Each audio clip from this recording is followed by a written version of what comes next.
Chief B.C. Olatilo, veteran journalist and a good friend of the Celebrant. I see Leke Alder. Leke Alder, you're welcome. The other day he too was celebrating his birthday. Although he didn't invite me, congratulations. Yes. I can also see here Professor Egosa Estagi, who is the landlord here, Director General of the Nigerian Institute of International Affairs. Well, I see Mr. Olumide Apata, gubernatorial candidate of the Labour Party in the forthcoming elections in Edo State. I see Dr. Yunusa Tanko. Dr. Yunusa Tanko, spokesperson of the Labour Party. I see Chief Tunji Alakpane, retired Assistant Inspector General of Police. Sitting next to him, I see Otumba Layo-Riowo. Otumba Layo-Riowo is there. On that same row, I can see Ramon Nasio, representing the United Bank for Africa. Okay, right in front, I see Senator Tukumbo Afrikuyomi. Senator, thank you for joining us. Looks like behind him, behind Ramon Nasio, is that Mrs. Bimbo Luyidi? Madam, thank you for coming. And then in that row, I see my colleagues. Tundun, Tundun, you are welcome. And I see your charming young boyfriend. It's good to see you. Yes, very good. And then there also is that, okay, I'll keep going around. Okay, Mrs. Omotayo Omotosho is here. Mrs. Omotayo Omotosho is here, former Director General of the Tourism Development Agency. Yes, Dr. Abibola Ogunkilu, I see you too, sir. Welcome.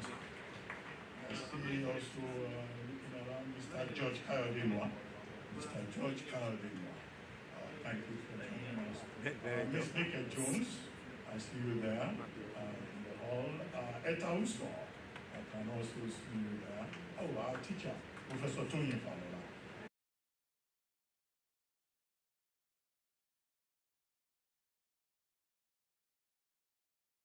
Prolific historians, in the field. Who again is there? I'm trying to look around. I thought I saw Prince Damola Adiremi earlier on, very good friend of the Celebrant. Prince Shijuade, I saw him earlier on. Prince Femi Tejusho, Senator Dr. Lanre Tejusho, is he around? Okay, well. We'll do more introductions as we move on and as I manage to see people. Don't worry, I use glasses. But when the glasses works well, I tend to see better. I see Maureen Chibo from the Nigerian Guild of Editors. Maureen, thank you for coming. Okay, let's move on. Before I introduce the Celebrant, let me start by introducing the power behind the Celebrant. You all know Chief Dele Momodu, but he's been able to achieve all of this because of someone who has been supporting him, who has made it possible for him. And that's Chief Mrs. Mobolaji Momodu. Chief Mrs. Yeye Akinrogun, Yeye Tayeshe, thank you for supporting our brother and for making it easy for him to continue to achieve. And I see the children are here. There is Pekon Momodu. Okay, okay. Pekon Momodu is here. Eniafe is here. Eniton Yole is here. Okay, is Korewa around? Okay, Korewa is the young one. He is in school abroad. I understand Ajia Bola Shagaya is around. I haven't seen her. Of course. Oh, how are you, ma? Okay. Okay. Senator Tukumba Afikiyomi, I see you on that same row. Okay, very quickly. We are here to celebrate Chief Dele Momodu. He was born 16 May 1960, as I've pointed out, and today is the day but he has chosen not jollof and pepper soup. He has chosen the option of intellectual discourse on a very important subject, which is the politics of energy and the way forward. You all know him. He's a publisher, he's a businessman, founder, and chief executive and chairman of Ovation International. He's a public affairs analyst, he's a philanthropist, he's a community leader, he's a journalist. Now, he was born in Ife, May 16, 1960. But one of the things that happened was that by the time he was 13, his father died. But one of the major pillars of his life, his mom, resolved that he would be successful and his father's death would not affect him. Then, of course, he went to, well, some of these secondary schools, you know, I don't like to mention some secondary schools because they are this way to secondary schools. I think he first went to Initial Grammar School, Initial, then there's one other school he attended, Ululu.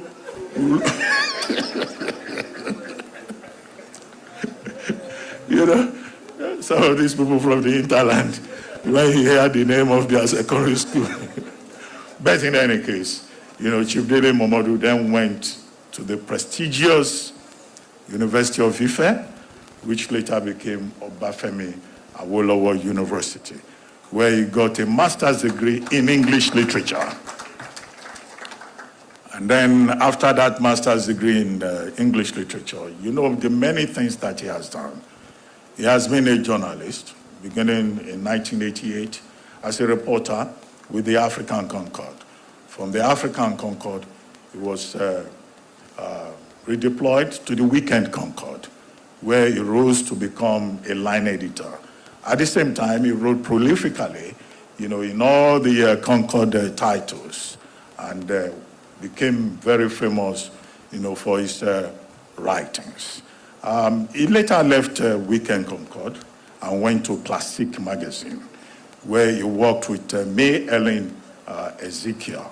I think before then, you know, he had done quite a number of things. He used to be a hotel manager, one motel in Ife, you know, owned by Chief Obashijuwade at that time. Motel Royal, that's the name of the hotel. At another point, he was private secretary in the Second Republic to Chief Akin Omoburiwo, a Second Republic politician. And then he also went to teach briefly at the Oyo State School of Arts and Sciences. So, you know, there are many people who remember him as their teacher. And then in between, when he was in Lagos, I think he sold bread. He was hawking bread. You know, Chief Bartholomew Abiola had this bakery called Wonder Loaf. So Bob D at that time used to carry loads of bread in the boot of his car, you know, in practical, you know, Onokonwoja fashion.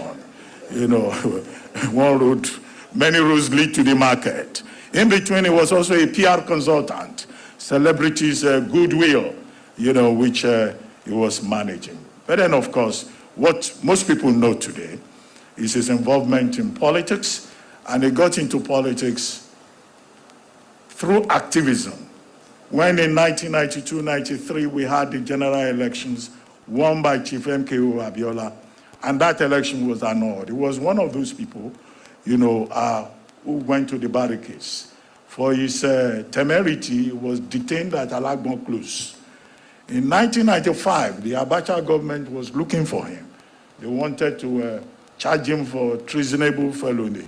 So he decided to take the Nadeko route.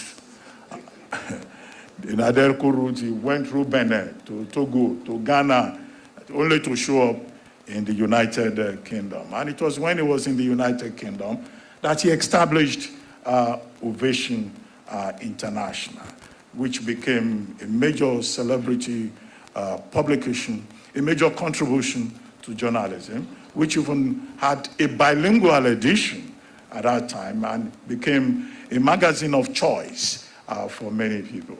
Apart from the magazine, he also had Ovation Carols. Ovation Carols also became Ovation Carols and Awards.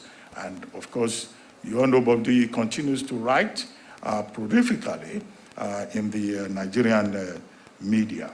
While he was in exile, again, one of the gains of exile was that he was involved with Radio Freedom.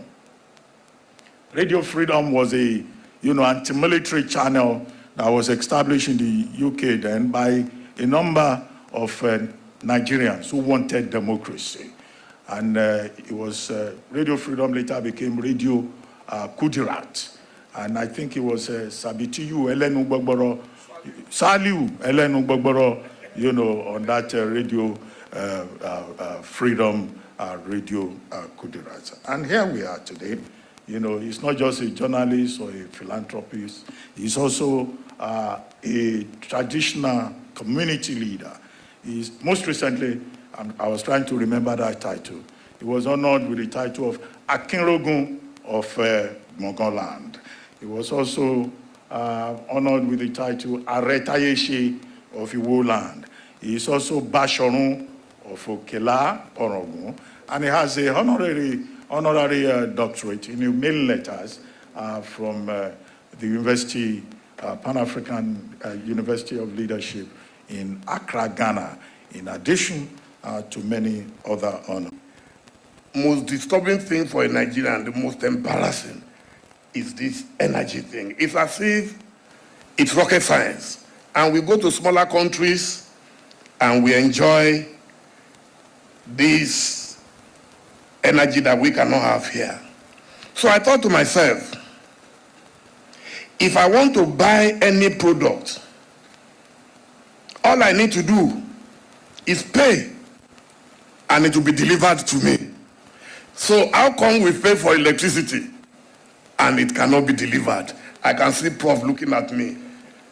That is the challenge I'm throwing at you and our leaders seated here today. With all our humongous investments in electricity, they've all gone up practically in smoke. The more we paid, the less electricity we got. Since electricity affects all of us, we should gather in this room today and discuss solutions in a non-partisan atmosphere. You're welcome, Your Excellency, Senator Rabiu Musa Kwankwaso, the former governor of Kano State and former presidential candidate. Thank you so much for coming.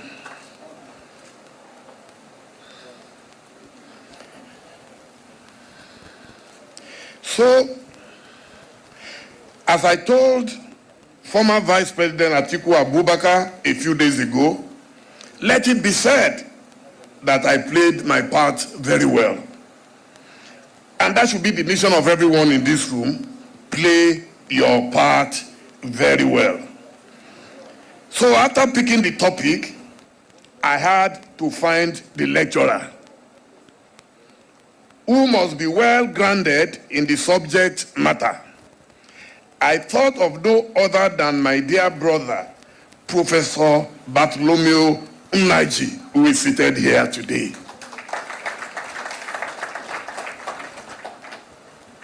His intimidating resume speaks for itself. So I won't bore you with it because we'll be here all day if we were to look at it, but we will publish it later. So on 20th March 2014, I took a leap of faith and sent a message to him requesting for just 2 minutes, a 2-minute call. Pronto, he responded. And we spoke for exactly 2 minutes. His words were truly encouraging and inspiring. Dele, you are not just a consequential Nigerian, but a consequential African. I will not say no to your request. And he's here today. Please help me thank you.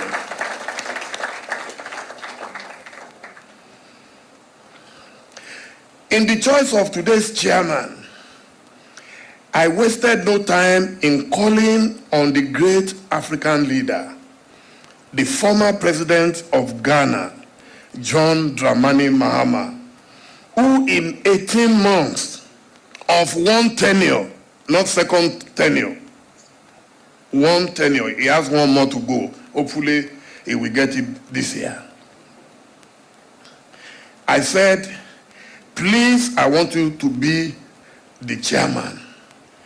He told me, Dele, consider it done. He will be here any minute from now. He landed in Nigeria last night, having flown from London to Ghana 2 days ago, and had to travel out of Accra to come back to Accra and land in Lagos last night. So the rain, they are in the traffic, trying to navigate their way to NIA.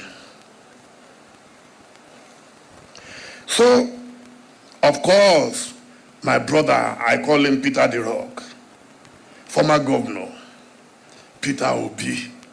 Anytime you call him, he's always as cool, as calm as the cucumber. So, he said, my brother, why not? This man, we met on a flight to London last year, and it was around the time of my birthday. So I told him, I said, my birthday is on Tuesday. He said, oh, he's going somewhere. I think he went to Italy or something. He said, but the day of your birthday is, I'm leaving on Virgin Atlantic in the night to Lagos. He said, so I will check in and come to your house. I was looking at the logistics. I said, no, it's not possible. You won't believe it. He showed up like an apparition in my house. So please help me give him a big round of applause. So I called, I have a young friend. He is my button to Senator Alhaji Raju Kwankwaso, and that's Mubarak. Where is Mubarak? That's my best friend. So anytime I want to reach his dad, I just call Mubarak. He said, give me some time, I'll come back to you. And I called Mubarak. And then maybe around midnight, Alhaji works late into the night. I don't know how he does it, but he is such a brilliant gentleman. So Mubarak called me and said, hold on for daddy. So I told daddy, I said, please, I want you to come to Lagos. I know how far Lagos is from Abuja. And these days, for people who don't have too much, flying can be very difficult. And he said, no, Dele, I will honor you. You won't believe it. Till Mubarak called me again a few nights ago.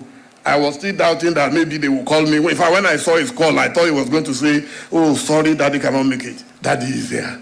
Please.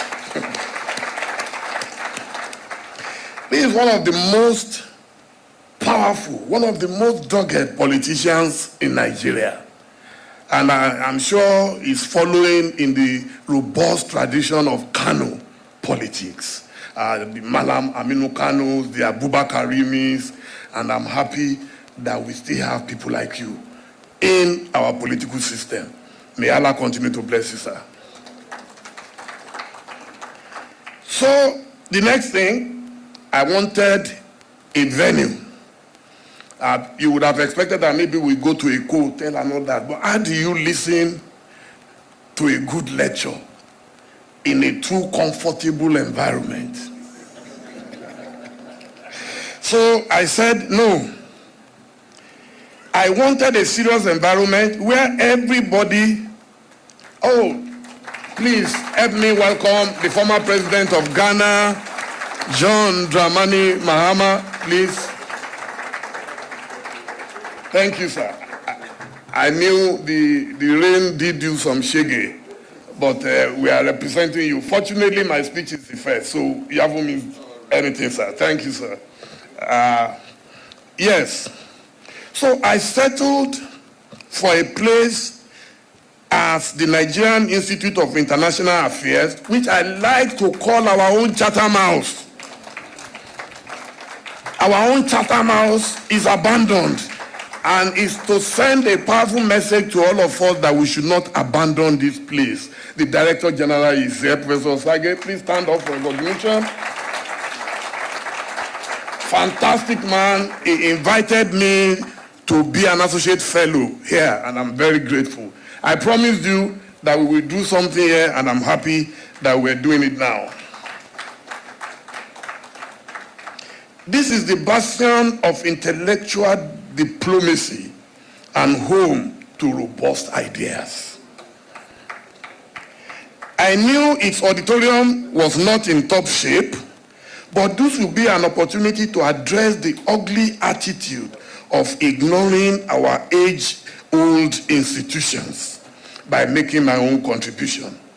So, as a man of modest income, you must have read my letter. I'm proud to say I'm a man of modest income.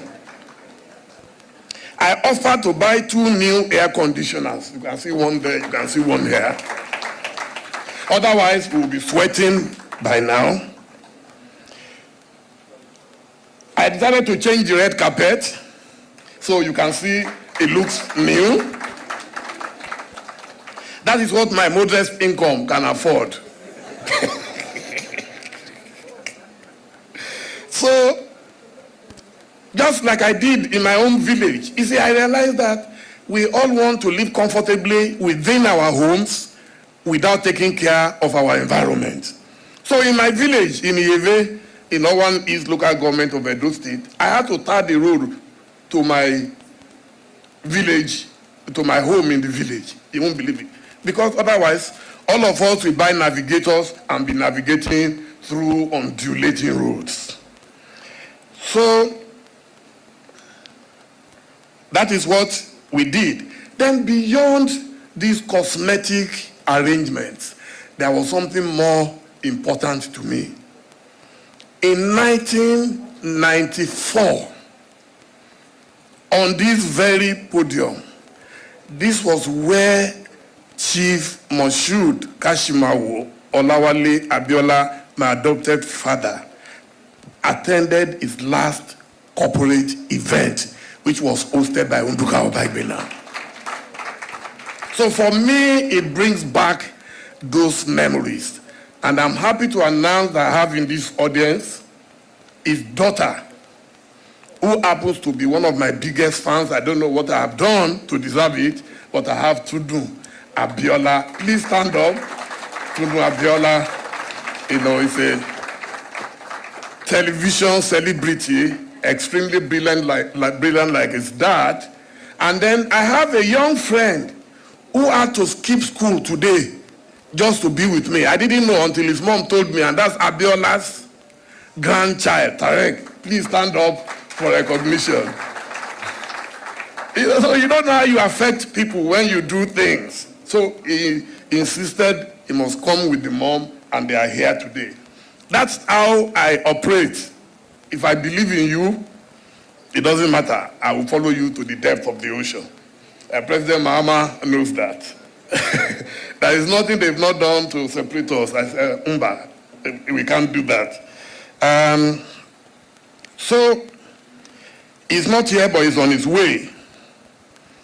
I can never thank enough our chief host, who is my egbon by 3 days. But in our culture, 3 days makes you a permanent older person. And that is His Excellency, Governor Ademola Nuruddin Jackson Adeleke, the governor of Oyo State. Osun State, you'll be joining us in a minute. Then,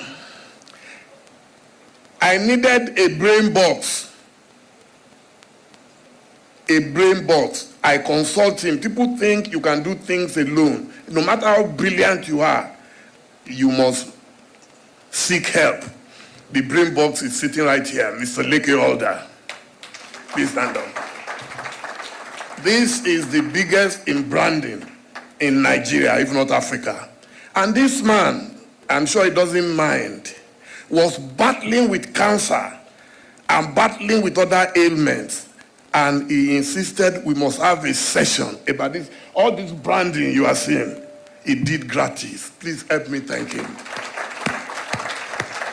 He is such a man of courage. I call him Professor Socrates. So whenever I need something creative, I run to Professor Socrates. So I'm not advertising, but I am promoting that whenever you need to do something serious, please talk to this genius. I can go on and on and on, but I don't want to take so much of your time because the lecturer is ready, and yes, the lecturer is ready, and we have to, the show must go on. In all of this, what I want us to learn is that when you are committed to a struggle, you should not look back. Your family will bear the brunt and even the scars of it. I'm hardly at home. My first son, Olupekon, flew in this morning, and he has to return tomorrow to his work in London. He just came in this morning, and I want to thank him, thank his brother, Anytime Yoli, Eniafelamo, and above all, Chief Mrs. Mubolaji Abiodun Arike Momodu Omarowo Shugbo Oberiri Obesokoto Berry. Thank you so much, and God bless you all.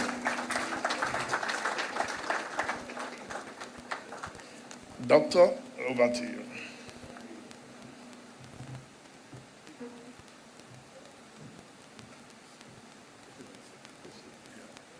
Well, trust Bob D to end that on a romantic note. I'm sure we're all learning from him. Well, very quickly, as he was speaking, we had arriving Senator Rabiu Musa Kwankwanso, presidential candidate of the NMPP in the 2023 general elections and former governor of Kano State.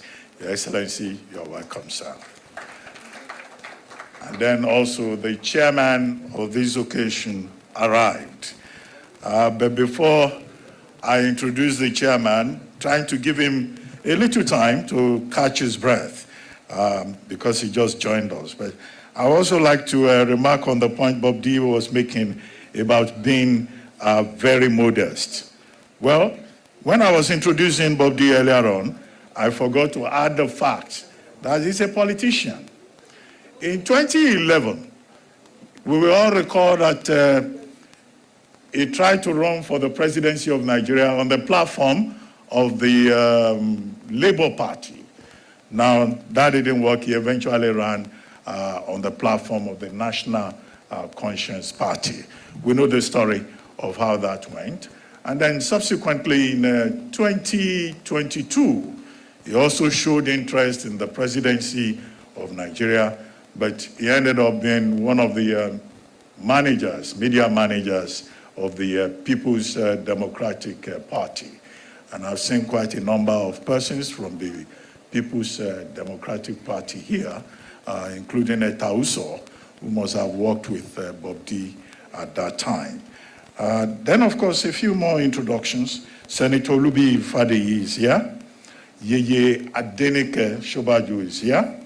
Ibrahima Fogzi, I saw him coming in earlier on.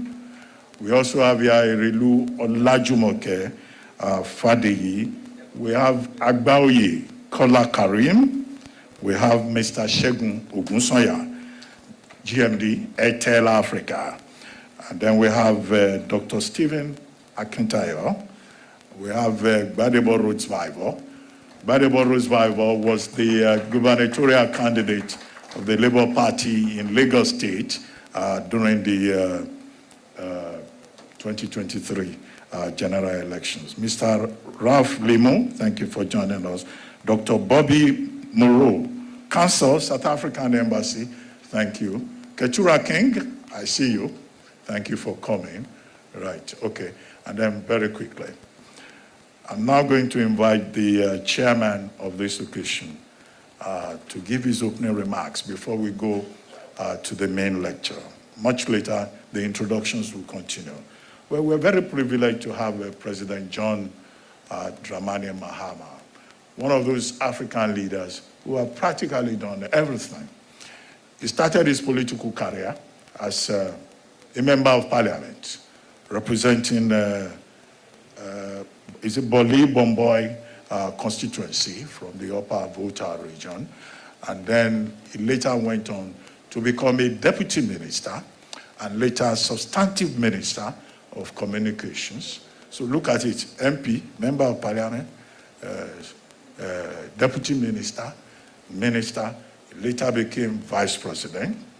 And then when we had that unfortunate incident of the death of President John Atta Mills, he assumed office. And that was in 2012, July 2012.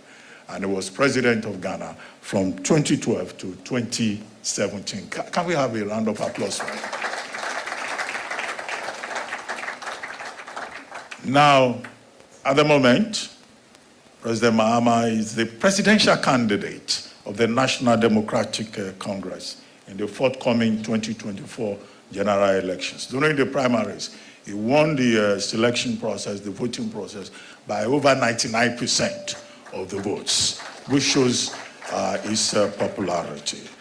Now, President Mahama is also an author of My First Coup d'etat, which is a book I recommend, to you all, very well written. And nobody should be surprised because he's also a writer. He used to run a column in one of the newspapers in Ghana titled Mahama's Hammer. Well, no innuendo intended. But in addition to this, he has also served Africa, particularly in various capacities. He's been chairman of the ECOWAS, the regional body. He has led missions to elections, and he was the first Ghanaian president who became president who was born after Ghanaian independence. And then, of course, he continues to be honored all over the world, and he has very strong connections with Nigeria. He was given a honorary doctorate degree, for example, by Ekiti State University. The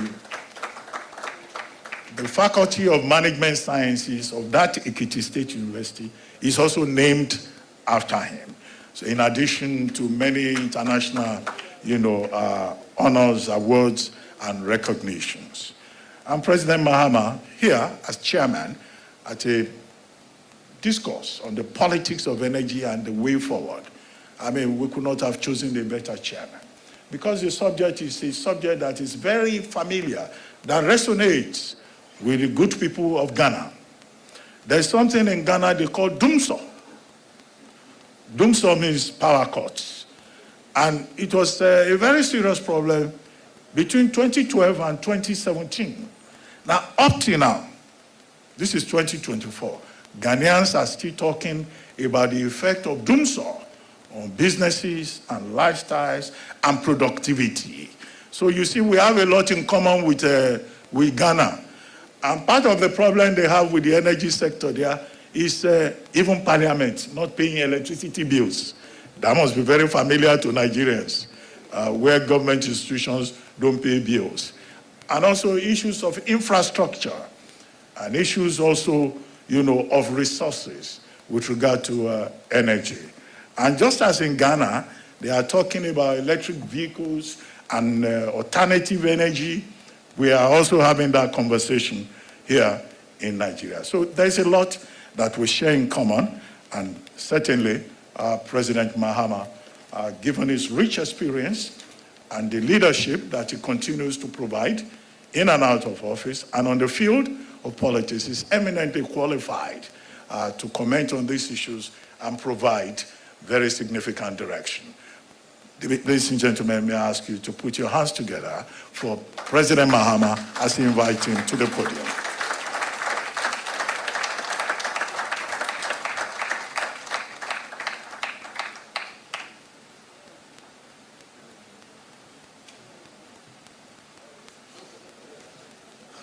Thank you very much, and let me celebrate my friend and brother, Dele Momodu, and to congratulate him on this initiative and thank him for inviting me to join you. There's so many distinguished citizens here, and in order that I don't fall into the danger of not acknowledging anybody, let me proceed on the protocols that have been established, and to thank you all very much. Let me also apologize for my late arrival. We had a problem with the rainstorm that suddenly broke when we're about to set off, and I'm happy that finally we arrived. Your Excellencies, distinguished guests, ladies and gentlemen, it gives me great pleasure to be here today to chair the inaugural Dele Momodu Leadership Lecture, the theme of which is the politics of energy and the way forward for Nigeria. This theme is most appropriate and suitable because despite Africa's tremendous energy resources such as hydro, wind, solar, and hydrocarbon potential, the continent continues to suffer from a severe energy deficit that undermines equitable economic growth and development. As you may be aware, the African continent is home to about 17.89% of the world's population, and it has about 600 million of its people without access to electricity, with a staggering 98% in sub-Saharan Africa and another 940 million people lacking access to clean cooking fuels and technologies. This calls for bold and decisive policies by continental leaders and pooling resources together if the continent is to achieve the Sustainable Development Goal number 7, which aims to ensure access to affordable, reliable, sustainable, and modern energy by the year 2030. World energy politics and the role of Nigeria. By its size, economic power, and population alone, Nigeria can be described as a natural continental economic leader and powerhouse in Africa. When we look more specifically at the country's energy resources, such as its oil, gas, and other minerals, Nigeria has the unique opportunity and the potential to achieve energy security and sufficiency for itself and indeed the entire West African sub-region. Today, our world is at a crossroads of what has become known as the energy trilemma. That is sustainability, energy security, and affordability. Already, many Western countries have taken the path of transitioning to renewable energy, primarily because of the factor of climate change, and partly due to global geopolitical tensions. As a result, most sub-Saharan African countries are at the high risk of having stranded assets in petroleum reserves and infrastructure. Nigeria and sub-Saharan Africa must address the critical question about which energy pathway we intend to adopt. Are we to take a path of a wholesale transition by capping our oil and gas wells, or must we adopt a customized energy transition that prioritizes climate justice, wealth creation, and inclusive growth? This is a critical question we need to answer. And sub-Saharan Africa, especially West African sub-region, is looking up to our big brother Nigeria to make this decision. And this is the moment Nigeria must show leadership in the global politics of energy. Ghana's power sector has evolved over the years with the first power plant, the Akosombo hydroelectric dam, which currently produces 1,020 megawatts capacity, constructed under our nation's first president, Osajifo Dr. Kwame Nkrumah, in 1967. In 1982, the Pong hydroelectric power station was commissioned, and this increased Ghana's installed hydro generation capacity by another 160 megawatts. Although the Akosombo and Pond dams were designed to provide adequate electricity generation into the foreseeable future, Ghana suffered its first power crisis in 1984, following a severe drought, disrupting the generational capacity of the two hydro dams. And despite the commissioning of the third hydro dam, a 400 megawatt Bui hydroelectric power dam in 2013, the power supply remained erratic and unreliable. With increasing energy demand coupled with unpredictable hydrology, dependence on the country's hydro potential as the sole source of electricity has proved untenable. And therefore, a decision was taken to diversify the nation's generation mix by introducing thermal power and other forms of energy to augment the hydro capacity from the 1990s. To realize this objective and to resolve a crippling energy crisis, and as our compare said, it's popularly called doomso in Ghana. Doom means off, so means on. So it means off and on. That's a literal translation of doomso. I don't know how you say it in Nigeria, but I remember when I was here, it says, NEPA don't take power. Yeah. As a result of this crisis, and I was president then, I led the fastest mobilization of thermal power in the history of Ghana, mobilizing about 1,000 megawatts of emergency thermal power to the country's generation mix by the time I left office in 2017. Mindful of the need to attain fuel supply security and reliability while addressing environmental concerns, the government of Ghana initiated various policy measures to ensure that the country derives maximum benefits from its newly discovered oil and gas resources by ushering in what we called the gas to power era. This was evidence in the establishment of the Ghana National Gas Development Task Force to review and propose approaches to ensure full utilization of the country's gas resources through a gas commercialization project in 2009. And this culminated in the completion of the $1 billion Etuabo gas processing plant in 2015, and is located at Etuabo in the Elembele district of the Western region to process, transport, and market Ghana's domestic natural gas from Ghana's Jubilee and 10 fields to meet domestic and industrial needs of the country.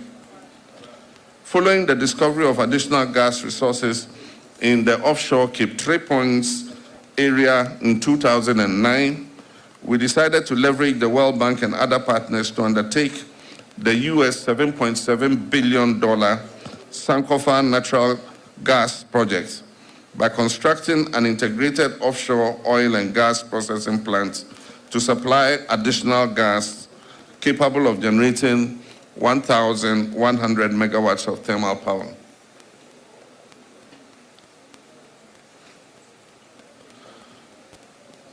You're welcome, Your Excellency.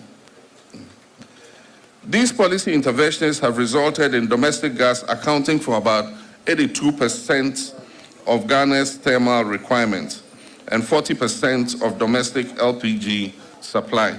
So it means that in Ghana, almost 80% of all electricity is generated using liquid natural gas. The other 20% continues to rely on fossil fuels. So the plan going forward is to be able to cover the total generation with liquid natural gas 100% before the year 2030. The decision to switch to gas as an alternative to light crude oil has undoubtedly resulted in increased fuel supply and reliability and significant cost savings for the country. For instance, in 2022, 107.65 billion scf of gas was exported from Ghana's oil-producing fields for power generation and industrial consumption. This is equivalent to 20.45 million barrels of crude oil.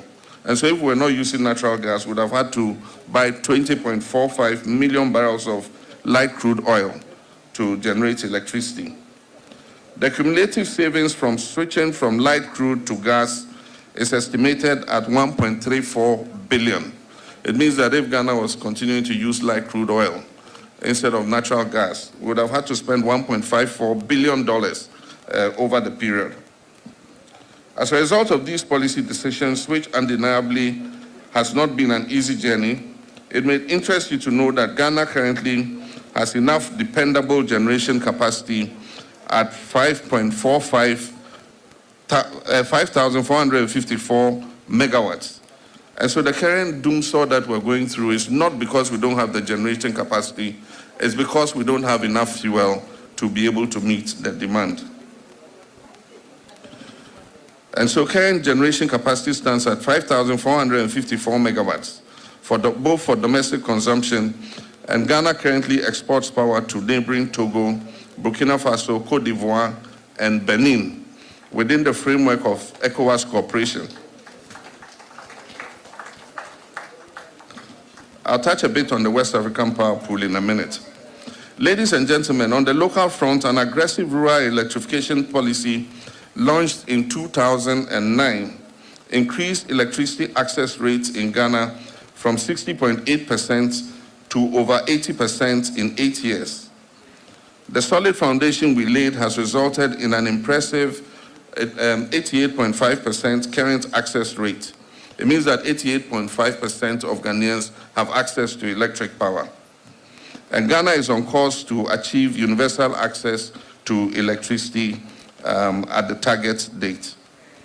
Policy reforms have equally been at the center stage of our energy sector, with power sector reform dating back to the early 1990s by the Ghanaian government, resulting in the creation of an energy commission in 1997 as a technical regulator of electricity, natural gas, and renewable energy industries.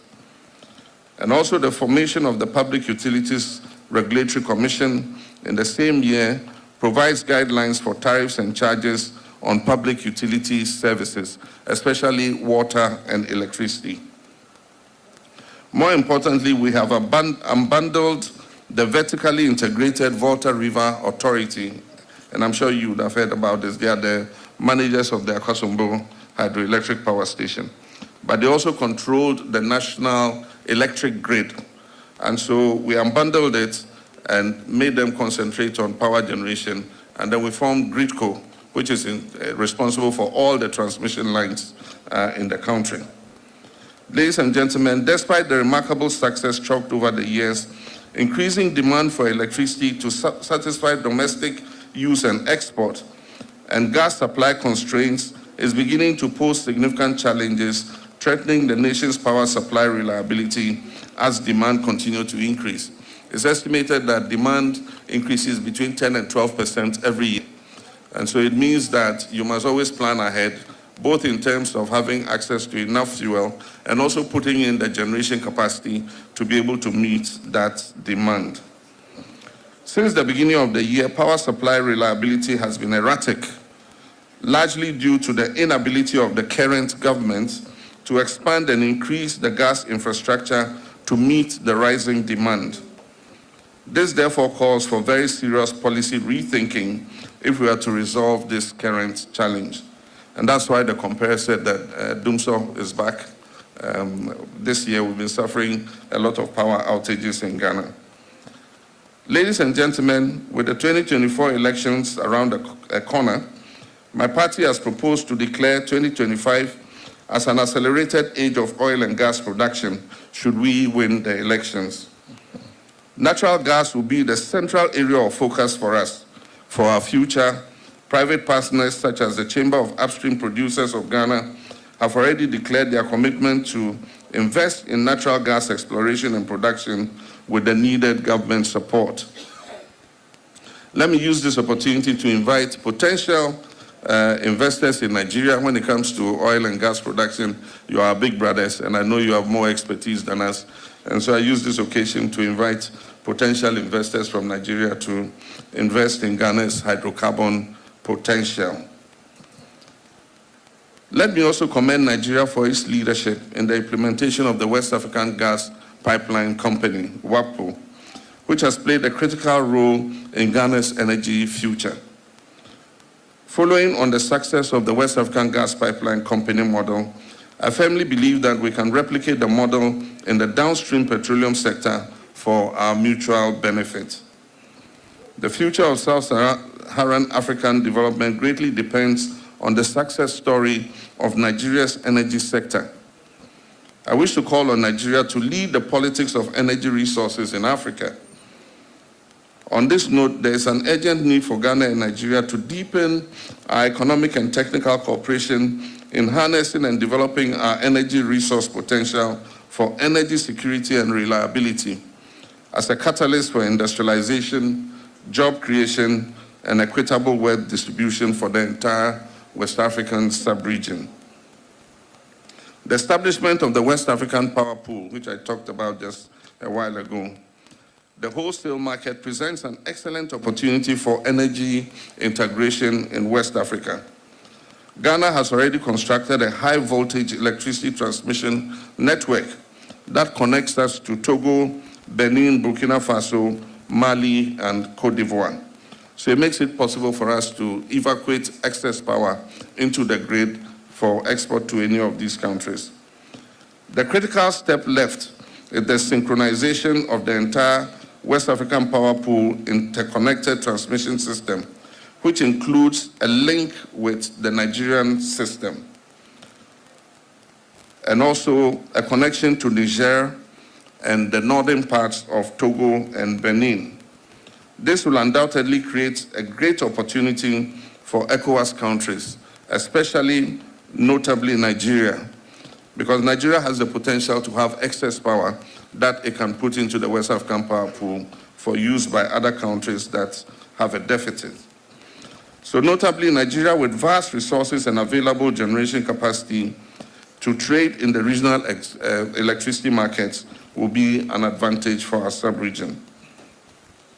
Ladies and gentlemen, in conclusion, with our rich historical ties, the two countries of Ghana and Nigeria must urgently lead the process of realizing a fully liberalized and interconnected energy market in West Africa, to which energy sources, especially gas and electricity, can be easily traded amongst ourselves. Finally, the energy sector is the foundation for economic growth. Nigeria must take the leadership mantle to build a regional consensus that will provide a more promising future for Africa. African leaders must define their energy transition modalities and choose the most equitable, just transition. Nigeria has what it takes to lead the path for sub-Saharan Africa to advance our collective energy agenda by engaging its neighbors, such as Ghana, to achieve the delivery of reliable, affordable, and sustainable energy for the whole sub-region. I thank you very much for your attention. Thank you.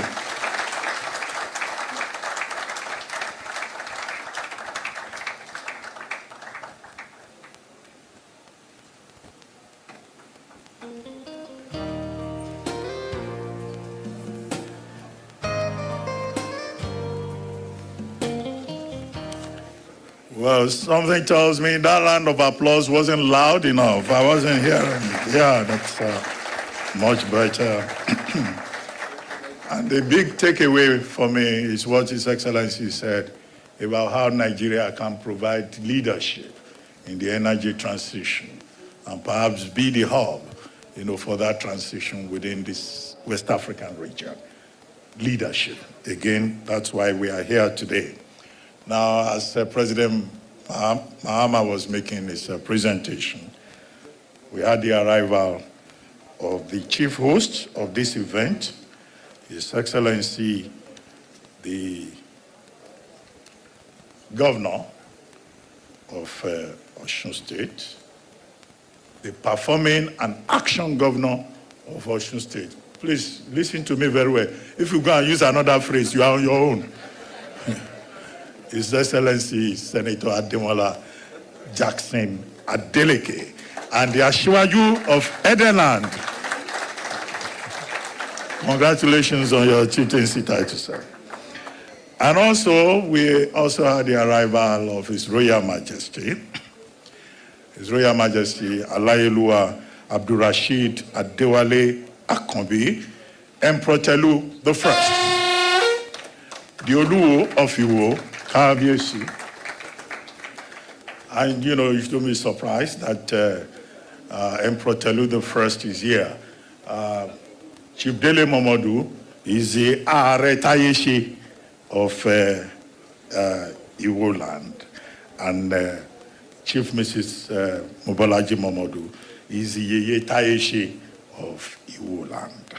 Okay, very quickly, a few more introductions before I talk about our guest speaker for today. Now, I just saw in the hall now the founder of Tingo Group, Dr. Umobosi. You are welcome, sir. Now, the Tingo Group, they just have two products, Tingo Cola and Tingo Electric. Tingo Electric is energy drink. I recommend it to all people who may be interested. We also have with him Ebuwa Martins. Ebuwa Martins is here. Mr. Toludare is also with us. And we have Bishop Isaac Idahosa. Bishop Isaac Idahosa was a running mate to Senator Kwankwanso during the 2023 presidential elections. We have also Mr. Ladipo Johnson. Yes, Ladipo Johnson, I know him very well. I didn't see him earlier on. Okay, he must be in the hall. He's the National Publicity Secretary of the NMPP. And then we also have Honorable Mustafa Al-Kazim, who is National Welfare Secretary of the NMPP. We also have Engineer Mrs. Patricia Okpene. She's the representative of the President of the Nigerian Society of Engineers. Now, let me introduce our guest speaker. President Mahama already, gave us an idea of the challenge of energy transition and the kind of challenge that we face. But our guest speaker has also been very actively involved in this sector. He's a former Minister of Science and Technology in Nigeria, as I said earlier, former Minister of Power, also 2011 to 2012, and his CV is, a list of distinctions. He's currently Pro-Chancellor and Chairman of Governing Board, Bells University of Technology. He holds a PhD in Engineering from Virginia Tech and a Certificate of Postdoctoral Studies in Artificial Intelligence and Robotics from the MIT, Massachusetts Institute of Technology. And this was long before artificial intelligence became the big deal.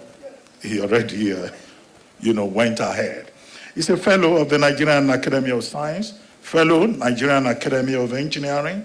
He's a 3-time recipient of national honors, officer of the Order of the Niger, commander of the Order of the Niger, and Nigerian National Order of Merit. He holds doctorate degrees in engineering, science, and technology from 6 universities. He served as a member of the governing board of the Nigerian National Merit Board. He received the United States Secretary of State's Distinguished Public Service Award. He also received the West African Power Industries Lifetime Achievement Award for 2014, and he holds the traditional title of Onwa Nkanu, covering a senatorial district in Enugu State. But the story that I really want to tell about Professor Nnaji is what he has done in the energy sector. Not just because he was Minister of Power or Minister of Science and Technology, but the fact that he's the founder and chairman of Geometric Power Limited, which is the biggest investment in the eastern part of Nigeria. And that Geometric Power Limited has set up Aba Power. Aba Power supplies electricity to 9 of the 17 local governments in Abia State. It was put together with about $800 million. And it covers about 150,000 kilometers of cables and wires and 7 mini power stations serving the people, through an integrated power initiative. Now, this geometric power and Aba Power is the product of what the Nigerian government decided to do in 2005, when we had the Electricity Sector Reform Act, of 2005. And the big thing about that act was that it opened the doors for private initiative, involvement, and investment in the power sector. Now, that electricity sector sector reform act has been further reformed with the electricity sector, Electricity Act of 2023, which further expands the scope. But what is important is that in this regard, Professor Nnaji has been a pioneer. During the Obasanjo administration, between 2000 and 2001, now, it was Geometric Power, which he founded, that built a 22-megawatt emergency power plant in Abuja, which was serving major government buildings, including the presidential villa. And so, Geometric Power is the first indigenous power or electricity company in Nigeria. And that's as a result of the commitment and creativity and initiative of Professor Nnaji. Aba Power, which he has brought to fruition. By the way, Aba Power was commissioned on February 26, 2024. It's a ring-fence initiative to serve Aba, or that area, because that's a major area of industrialization. And we all know, of course, that without electricity, industries cannot do so much. And also, that for you to have the ease of doing business, there must be power supply, energy supply. But as we have heard from President Mahama, there are challenges, but there are also ways forward. And on this note, I would like to invite to the podium scholar, author, distinguished Nigerian citizen. He alone has 2-3 national honors, when some of us have not even been given one. Professor Nnaji.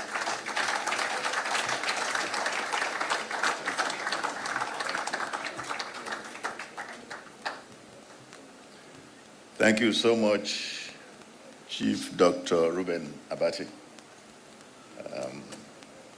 You are just exactly who you are.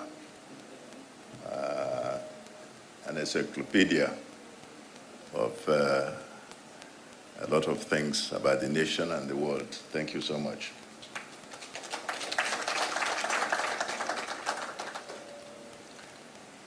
Your Excellency, the chairman of the occasion, John Dramani Mahama, I understand that you're also a newly crowned chief in our country, so congratulations, former president of Ghana. Your Excellency, Chief Ademola Adeleke, Governor of Osun State and Chief Host. Your Excellency, Mr. Peter Obi, Your Excellency, Senator Kwankwaso, Your Excellency, Donald Duke, very distinguished ladies and gentlemen, I'd like to plead your indulgence to rest on an already established protocol, as we say here in Nigeria. So I, just like the president and chairman said, I don't want to fall into the trap of having to miss so many people, because it is totally possible considering the number of very distinguished people here. Let me first start by congratulating Are Dele Momodu, chairman of Ovation Group, for joining us. Actually, he said that he joined us 4 years ago on the 6th floor. Though you have many years yet on this floor, you have managed to pack so many accomplishments on your journey up to the various floors to this one. So your friends, family, and I are wishing a life of happiness, prosperity and good health to you as you climb to the rest of the floors that the Almighty may grant you. I also want to thank you so much for asking me to do this, the very first, this lecture series. And what you said is so apt, because we need to begin to really get into our minds about solving our problems. And the topic chosen must be appropriate, something that really goes to the heart of the matter. And I believe you've chosen right in terms of the topic. Dele, you have been a man of great character, not prone to bend to the whims and caprices of our nation's powers. I recall how you gallantly chose me as your 2012 Man of the Year, even though I had resigned as Minister of Power the previous August. You asked the then Governor of Rivers State, Right Honorable Rotimi Amechi, to come all the way from Port Harcourt to make the presentation to me in early 2013. Such act stands you out as someone who looks beyond the chatter of our impious politics in whatever you do. God bless you.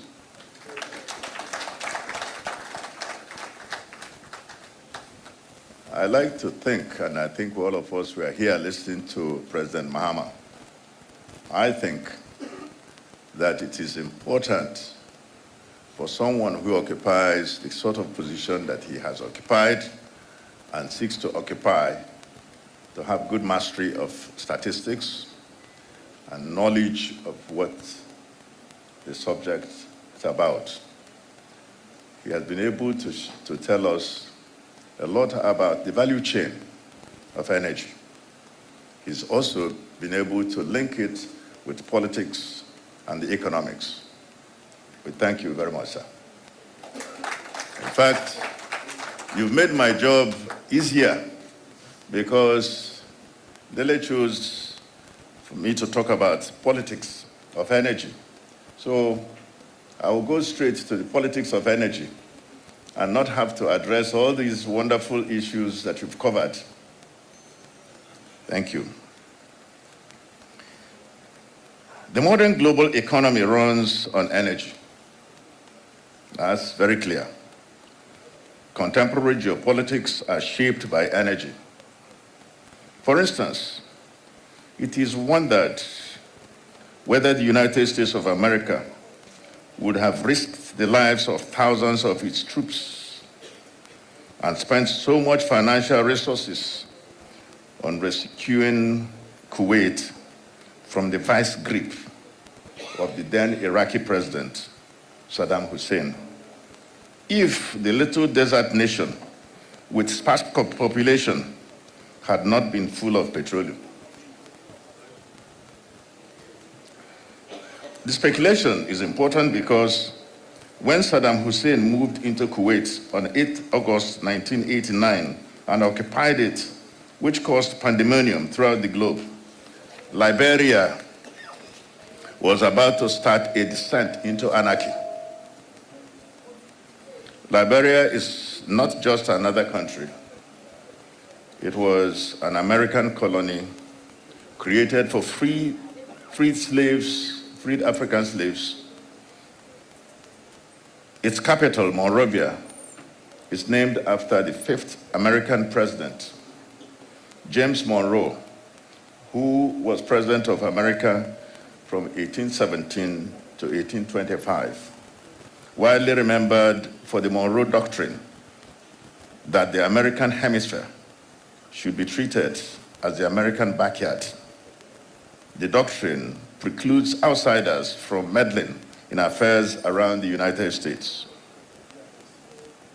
Yet, Washington ignored the chaos and anarchy in Liberia that started on December 24, 1989, when Charles Taylor led the National Patriotic Front of Liberia to launch a war from Nimba County that shares border with the Ivory Coast.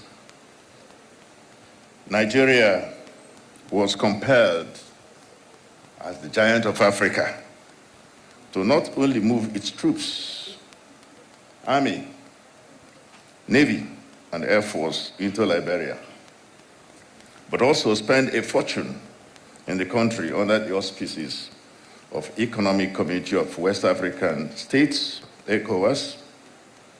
I understand that at the end of the war, Nigeria lost about 1,000 officers and soldiers, that is, a whole battalion, and also spent some $8 billion on the ECOMOG operation.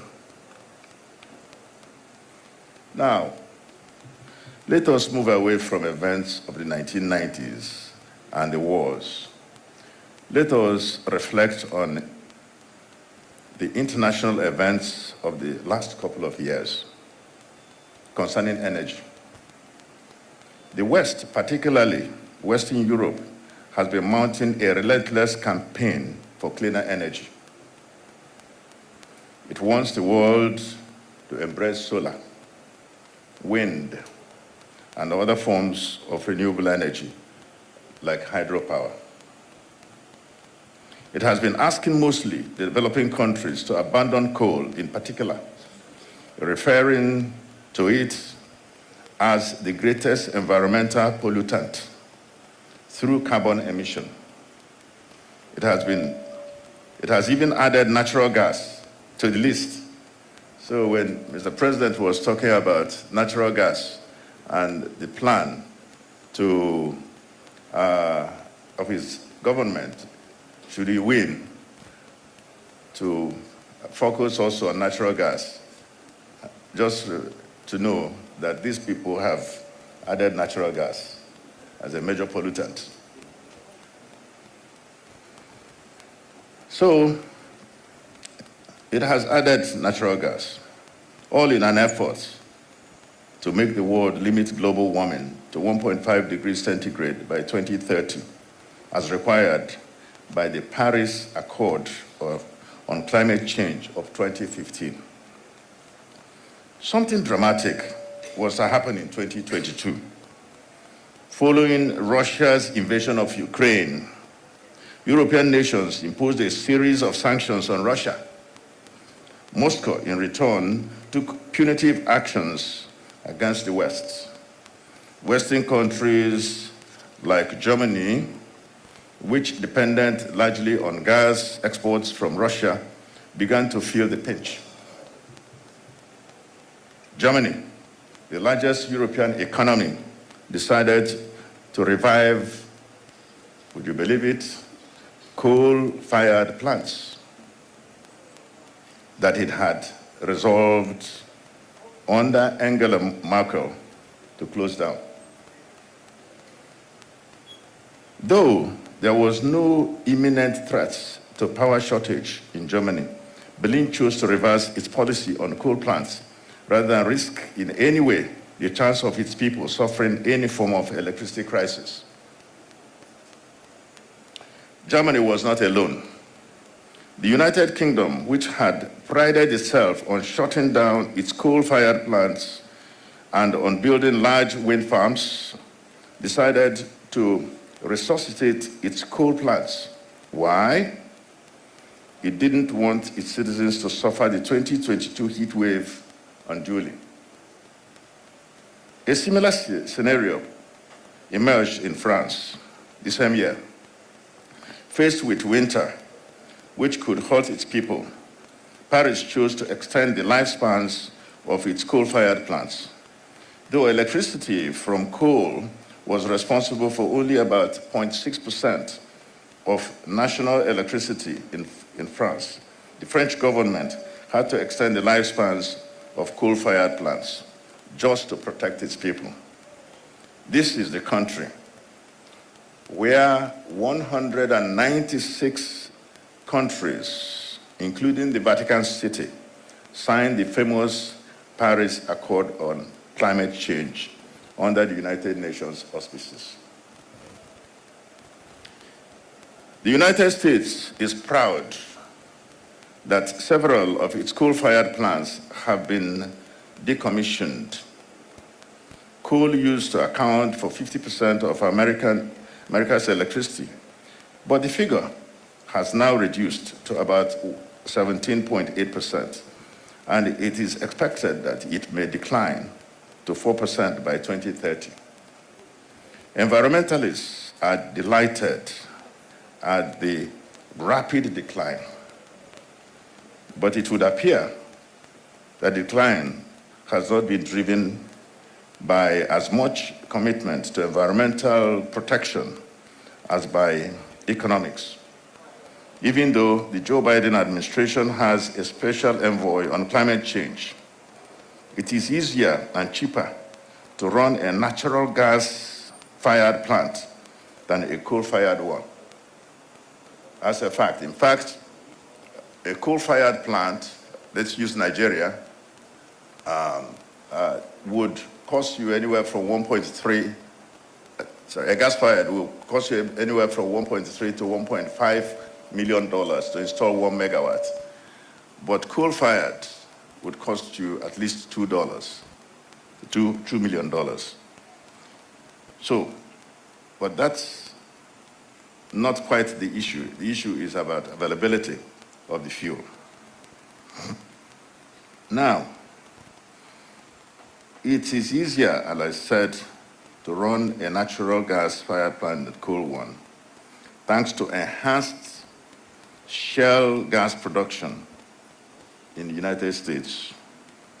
In fact, fossil fuels make up 60% of the total fuel to power in America, since gas contributes more than 42% of the fuel to power in America. So, decommissioning the coal-fired plants, yes, but then there's another fossil fuel that's taken its place. The Donald Trump administration used to celebrate the ubiquity of coal all over the United States, its availability, the convenience of its storage and use, the case of its transportation, the generous use by steel, aluminum, and cement manufacturers, its extensive use by railway firms, the millions of American workers who depended on it, its host communities, several American businesses that relied on it, directly and indirectly, and its key role in American industrial history. You trust that Mr. Trump will talk in this way about such a product. There is something that we should know about the Americans as they deactivate their coal plants, a great concern for the common good. The United States Department of Energy has been looking for ways to fill the gap created by the declining coal plants. It thinks that converting the coal plants to nuclear plants will result in additional $275 million in the communities annually. That is, communities that hosted the coal-fired plants being decommissioned. So it wants the affected coal plants replaced by nuclear power plants. This is to ensure that the electricity workers retain their jobs and that the host communities remain economically active. There is the argument that repurposing the plants from coal-fired to nuclear will reduce the cost of building brand new stations by 30%. A nuclear plant requires a fraction of the fuel required by, say, a coal-fired plant to produce the same amount of power. But its wastewater is dangerous. And the primary raw material used for nuclear energy is uranium, which is mined and therefore constitutes environmental degradation.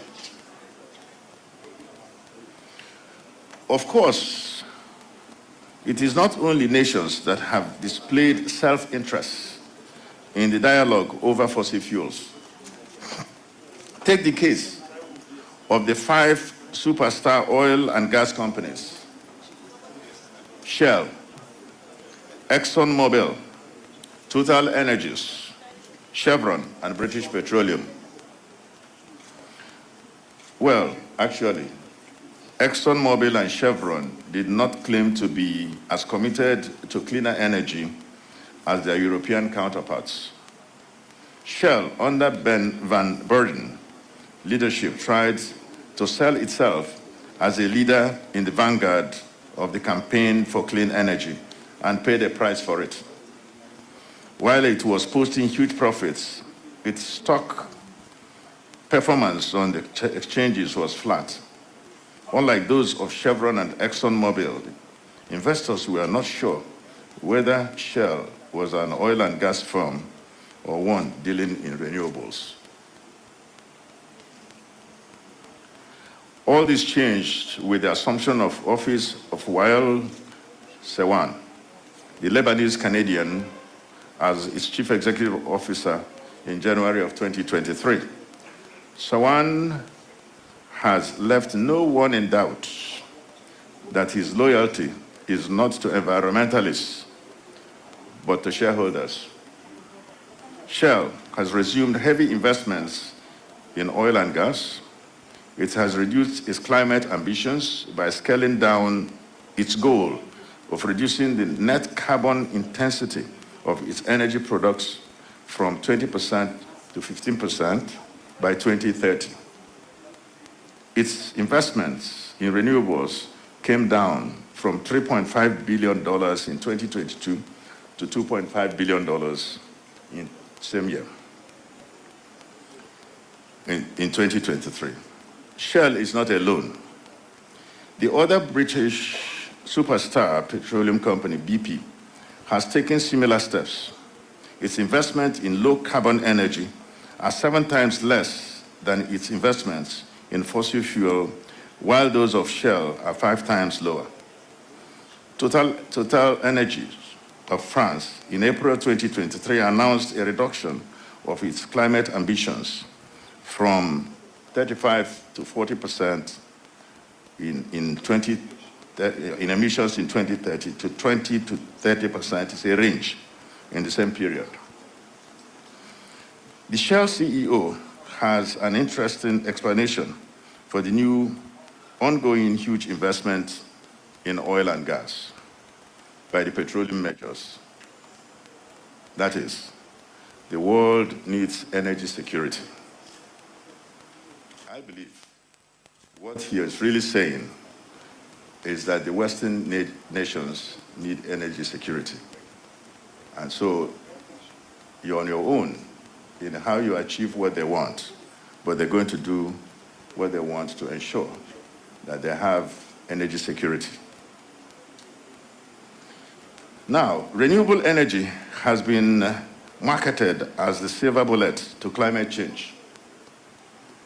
Many are therefore under the impression that there are no environmental issues with electric vehicles, solar panels, solar batteries, wind farms, dams, etc. They are in error, actually. Electric vehicles, for instance, are expensive to begin with.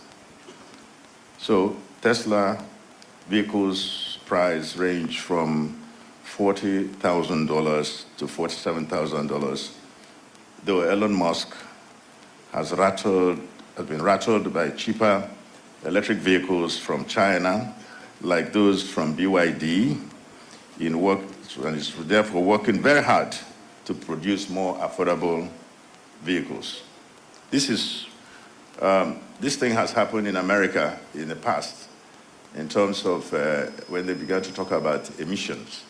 So the Japanese were producing cheaper vehicles and also better emitting, carbon emitting vehicles. And Americans had to go and compete to begin to produce same, to catch up. So, what is more, there are not enough supercharger networks in the United States. To worsen matters, other electric cars could not recharge at Tesla's facilities until recently. They're beginning to change. Solar panels and batteries do not charge at night. We know that. This adds to the deficit of high costs, especially in poor nations. However, those deficiencies are hardly mentioned in mainstream Western media. It is like a wind farm works only when there is considerable wind. But this inadequacy is also not usually discussed. So you can imagine if we begin to rely on wind farms, there are only certain parts of Nigeria where this could work. Solar is something, the radiation intensity is also an issue. So certainly in parts of the southern part, you don't have enough to power solar. It's not that you can't at all. It is just that you don't have enough to make it economically viable. You can do on the rooftops and so on, but the big solar farms are more economical where the intensity is higher. So, a critical raw material used in the production of solar panels and batteries is lithium ion. It is a mineral like coal or crude oil. It is mined. The process of extracting it is environmentally hazardous as well. But this is not usually discussed. In Chile, where it is produced more than in any other country, nearby rivers have been polluted. Protests by the citizens against pollution have been met by brute force, by security agents, violating the rights and dignity of the people. In the Democratic Republic of Congo, DRC, where cobalt, copper, and lithium ion are produced massively, there are human rights abuses on an industrial scale. There is also child labor, in addition to other forms of labor exploitation. The beneficiaries are mostly Western multinationals. The DRC government, towards the end of April 2024, hired the services of a team of French lawyers to write to Apple Corporation, the American technology giant, accusing it of benefiting from illegal actions in the eastern part of its country, where lithium ion and copper are used in manufacture of electronic gadgets like our smartphones and solar panels, as well as batteries, where they are mined. Rebels are active, very much so, in those parts of DRC. You can imagine, because the big companies that rely on this hire rebels also to be part of the business. In New York State, where the government plans to reduce greenhouse gas emissions by 40% by 2030 and by 85% by 2050 from the 1990 levels through solar and wind power, there have been protests against the conversion of farmlands to solar and wind farms. There have also been protests against the destruction of biodiversity and the habitat generally. And this is in America. The most difficult and controversial issue deliberated on at the Conference of Parties, popularly known as COP28, which held in Dubai from 30th November to December 13 last year, was the fate of fossil fuels. At the end of the deliberations, participants agreed on a shift that would happen in a quote, just, orderly, and equitable manner. No date or timeline was given, but it was provided that developing economies, particularly those that depend on fossil fuels, be assisted. In doing so, the level of development and poverty of each country will be taken into consideration. We are yet to see how this is going to happen. Be very interesting, wouldn't it? Much as the agreement and wording of the resolutions are considered a win-win for those who wanted an immediate ban on fossil fuels and those opposed to the idea completely, it is often wondered whether the participants could have taken a more realistic, different position. The world needs environmental protection, but the world just cannot do without fossil fuel, at least for now. That's the bottom line. And that's what those who were campaigning for total elimination of fossil fuel in Europe discovered more recently. As the experience has demonstrated in just the last 2 years, the European nations that have been in the forefront for clean energy found themselves returning to coal-fired plants when their interests were threatened in the wake of the Russian invasion of Ukraine 2 years ago. The United States relies on fossil fuel substantially. China, India, Japan, Russia, and others still rely on these kinds of fuel. Only a handful of nations. Thank you very much. Yes.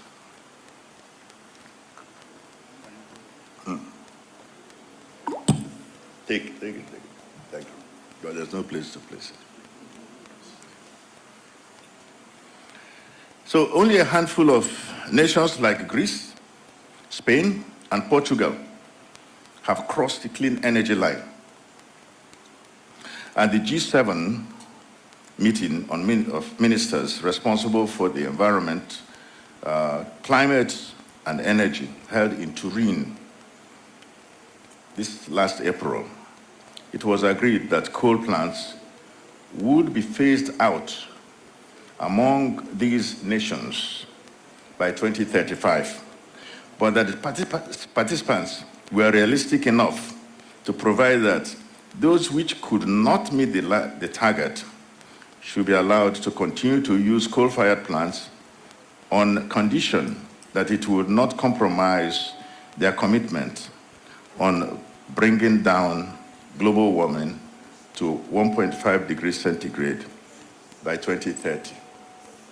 So what some countries would do is to have the companies that are emitting a lot of carbon to buy carbon credit.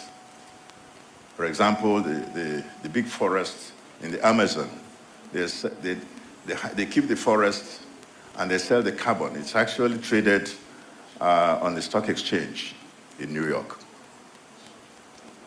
I wish we would trade something like that here in Nigeria, because there we have a lot of forests.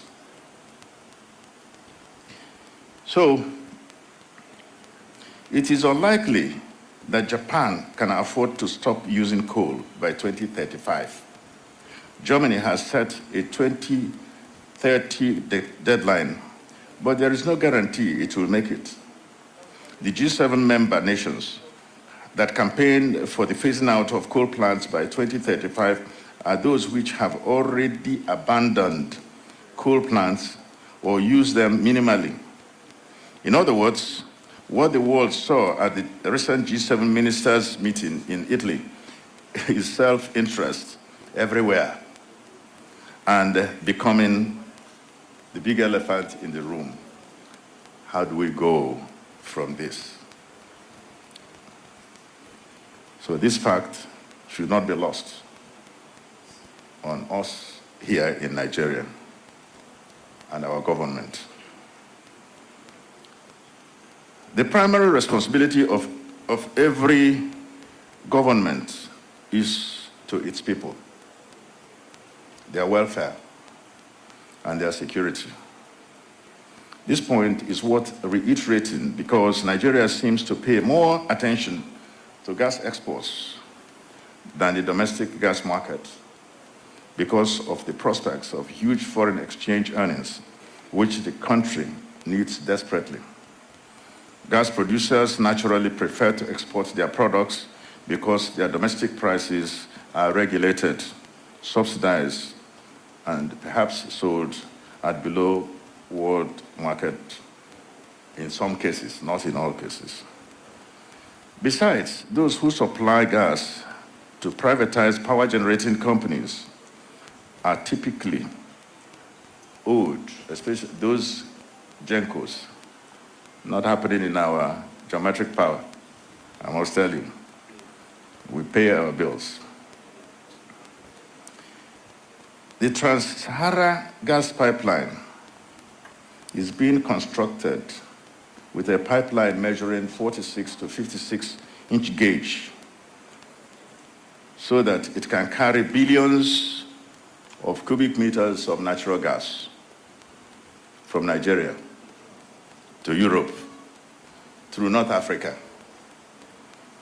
One or two cynics have wondered in recent times how sustainable the project may be in the long run. This is because Europeans, as you know very well from what I've been talking about, are in the forefront and the vanguard of eliminating fossil fuel. So we have to ask ourselves, if they find alternative, will they buy our gas? By that time, we would have invested heavily on a huge pipeline. I think if you come close to any of the pipes, it's almost the height of an average human being. The way gas works is that you have to line pack the gas before anybody even uses it, which means the thousands of kilometers must be line packed. You can imagine how much gas that is before you even begin to sell the gas. So, as Nigeria plans to embark on massive export of natural gas, the country is facing severe gas shortages at home. When General Sani Abacha military regime intervened in Sierra Leone in the 1990s under the ECOWAS rubric to flush out the new military regime and restore democratic rule there, Nigeria was described by a section of the international community as a country that was exporting what it did not have, democracy, but importing what it ought to have in abundance, namely petroleum products. The description may well fit the gas sector today. Nigeria has more than 200 trillion cubic feet of untapped gas reserves. It is estimated that convertible gas is at least 139 trillion cubic feet. It is one of the world's leading countries in gas. Yet, there is not enough gas or even liquefied petroleum gas used in the kitchen. Even in Nigeria's liquefied natural gas company, that is Nigeria LNG, a major foreign earner for Nigeria that has guaranteed market. It has been operating at about 60% capacity on account of insufficient gas supply. But that company is doing very well. It's trying to build next train, Train 7. But it needs the gas. And the gas is here. We have it. But it needs to come out from the ground. The petroleum companies supplying gas to power plants are in a tighter position because they are performing suboptimal. There are now longer periods of electricity blackouts throughout the country. This is despite the spirited effort of Nigerian National Petroleum Company Limited, the Ministry of Power and the Presidency, making a lot of effort. Matter of fact, just yesterday, I was very happy to hear that the President inaugurated 2 major gas projects in the country. One at Kwale and the other at Ohaji in Imo State. These are very positive steps. We need to have more and more of these so that we can change our direction. I believe, really, and frankly, that a state of emergency needs to be declared in the gas sector. The declaration will save the power sector and allow the government and the other stakeholders to address fundamental issues in the gas sector in a robust manner. The issues will include how to strike healthy balance between producing gas for export and gas for domestic consumption. Gas is equally needed in both markets. Now, another critical area in Nigeria's power sector is the transmission network. I believe that having the national grid the way we have it is still going to be a problem. First, it is not robust, it's not well structured. My advocacy is for multiple grids, semi-autonomous, but connected to the national grid, so that the national grid still operates and it's made more robust. It will begin to cure the regular incidents of failure of the network.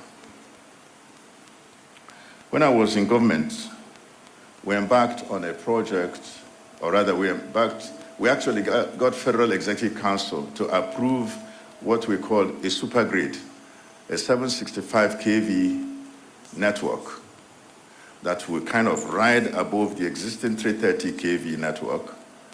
So right now Nigeria has 330 kV and 132 kV, but none of them really robust. But the 765 kV network would be very important to take power from power plants such as the Mambila that's been in the works for a while. Over 3,000 megawatts of power will come from Mambila.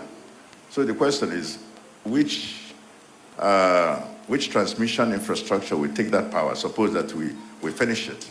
Now, you need a super grid to take that power, and so that Nigeria has the ability to take power from various power plants and transmit to wherever we want it. Now, I am happy that the current Minister of Power, Chief Adebayo Adelab, is reviving this super grid. And I think we have to support him on that because it's a very important project.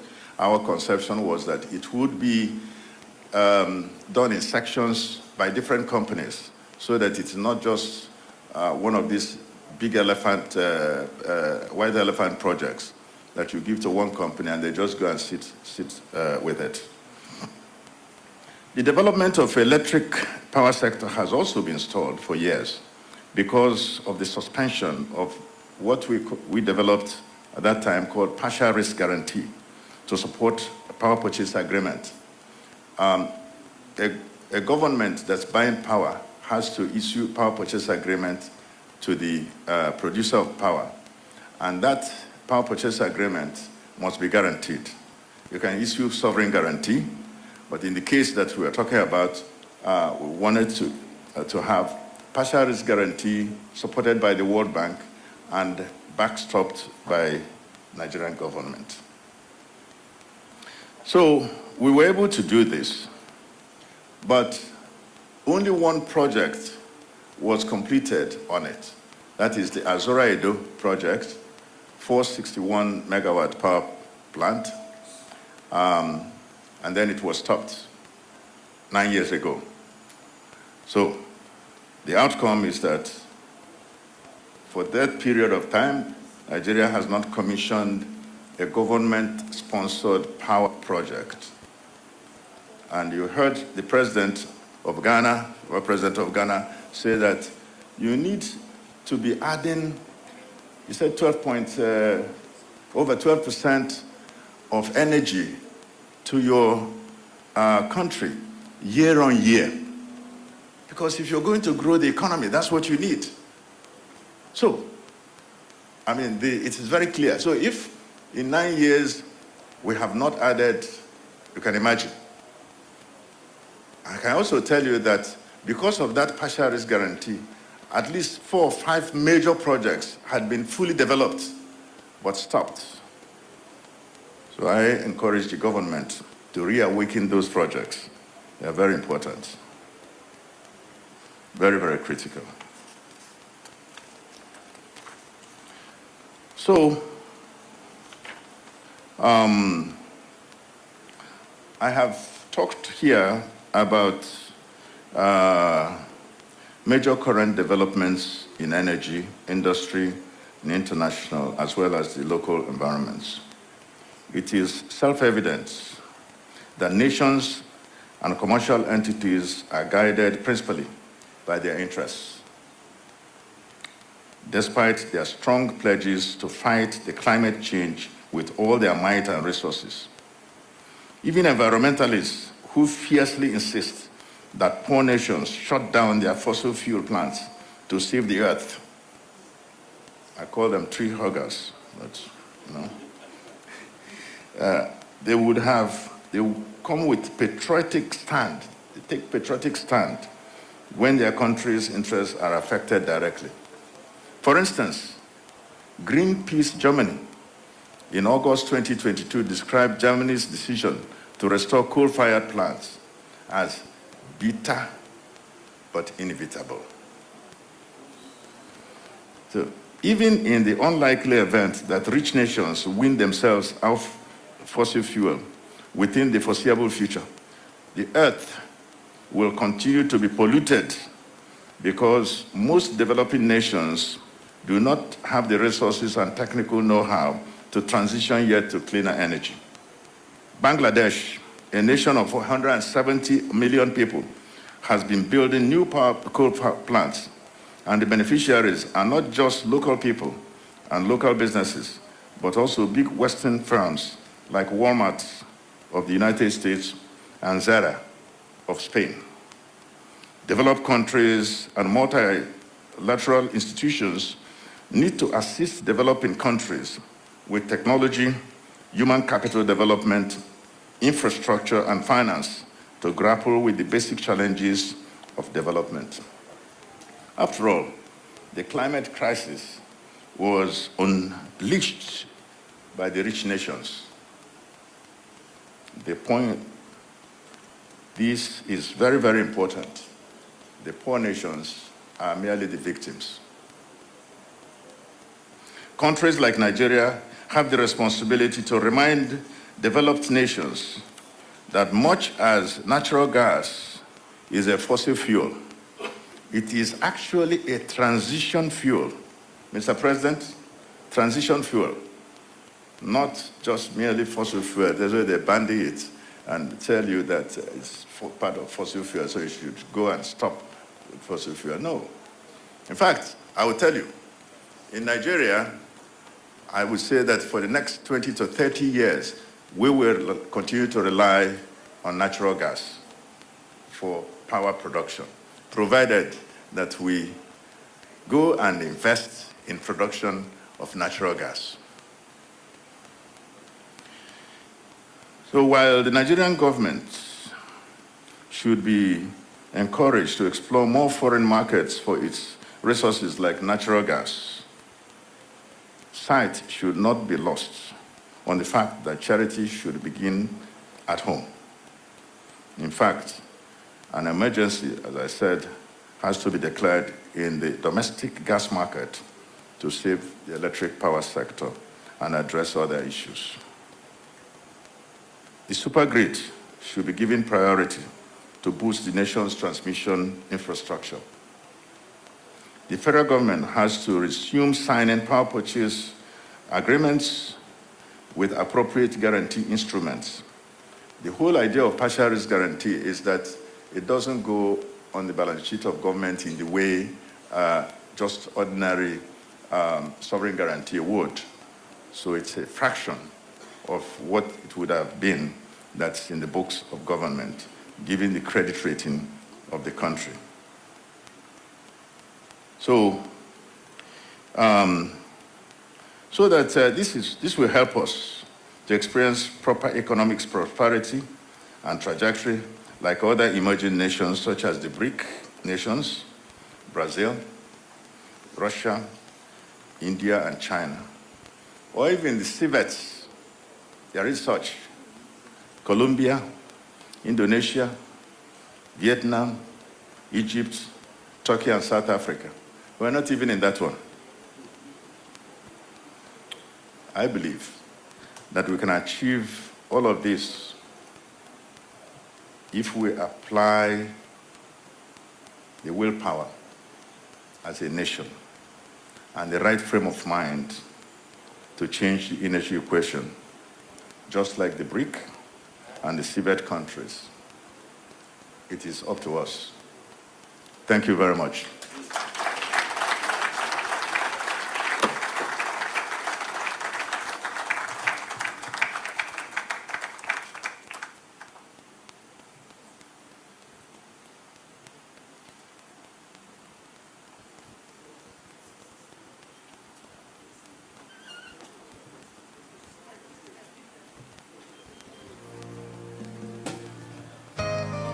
I think that Professor Nnaji deserves a standing ovation.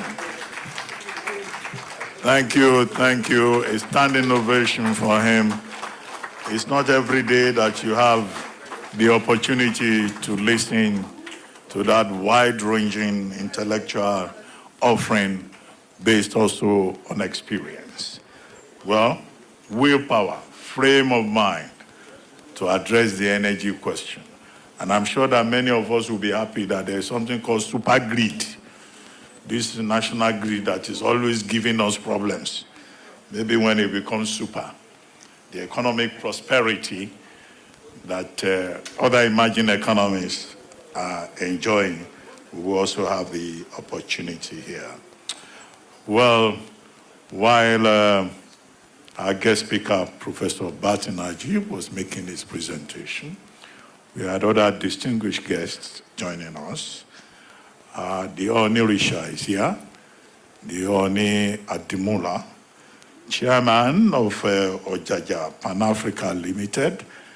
Earlier on when I introduced Tingo Electric and Tingo Kola, well, this is part of the Ojaja Pan-Africa Limited. Distinguished ladies and gentlemen, His Royal Majesty, the Oni of Ife, Alailua Adeyeye Ogunwusi, CFR, Kábíyèsí. Thank you. Okay. We also have in our midst the Balogun of Ife. The Balogun of Ife is a father figure to the celebrant of today. They have a father and son relationship. Chief Alex Duduyemi, Balogun of Ife. You are welcome, sir. Oh, is Ashiwaju?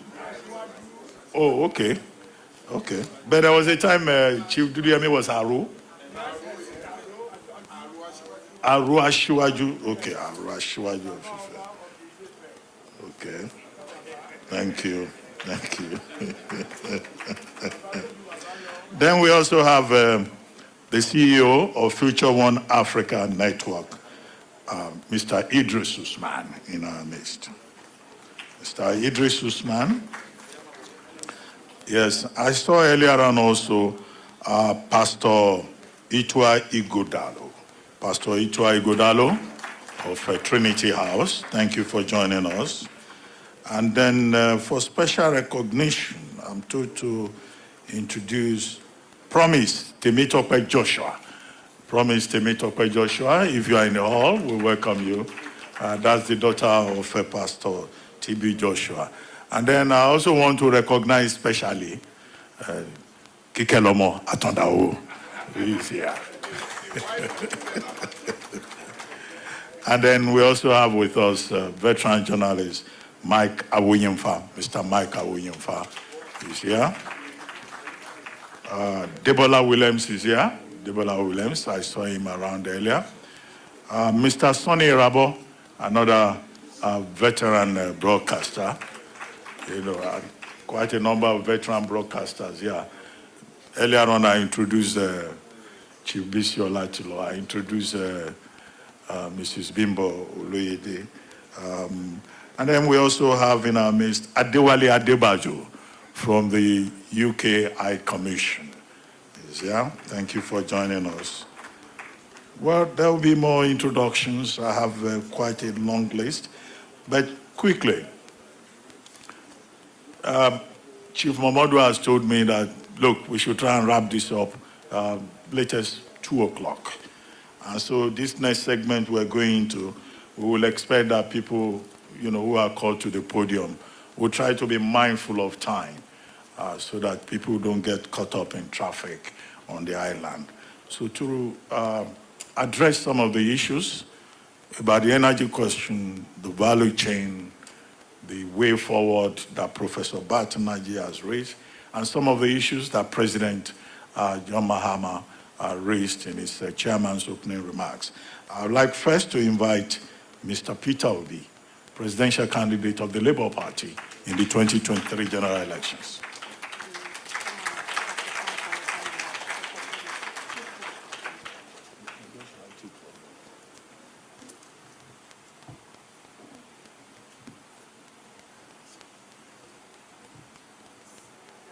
The chairman of the occasion and our dear president,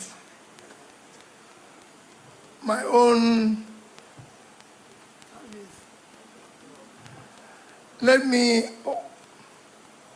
Excellencies, let me stand on all due and existing protocols. Well, mine is a very simple one. First is to say big congratulations of your birthday, Dele Momodu. And thank you for what you did here, because until you said it, when we came in here, we were wondering what happened to this place. It's unfortunate that you have to be the one to change this place rather than Nigeria. So thank you very much for that contribution. He's the one who changed the carpet and everything.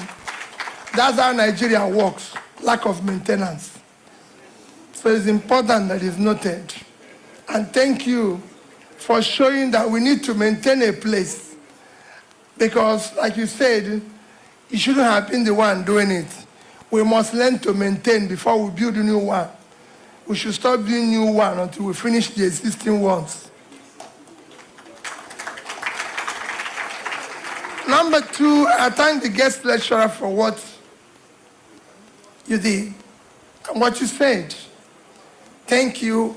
When the president of Ghana said they're generating and distributing 5,000 megawatts, I was wondering, Ghana with 1/7 of our population probably generates and distributes more than us. I was doing the calculation and we're discussing with Governor Duke. We must declare emergency in power. And the way to go is very simple. Embedded power and insist on gas supply. We have gas. We have it all over the place.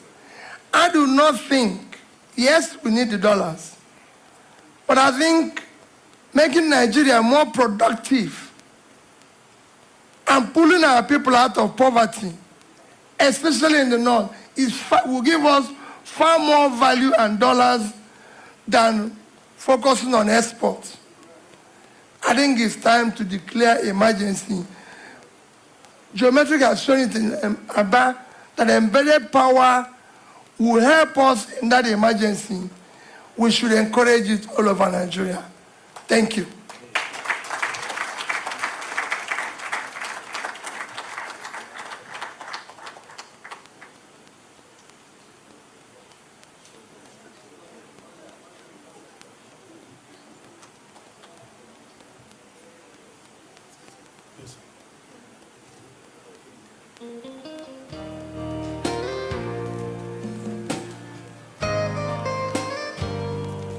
Okay, very quickly, as I said, we're trying to save time. May I invite to the podium Senator Dr. Rabiu Musa Kwankwanso, presidential candidate of the NNPP in the 2023 elections, former Senator of the Federal Republic, former Governor of Kano State.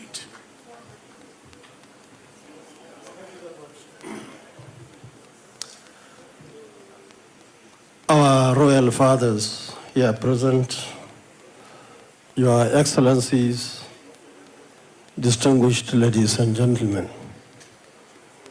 Let me start by thanking Almighty God for giving us this opportunity to be here,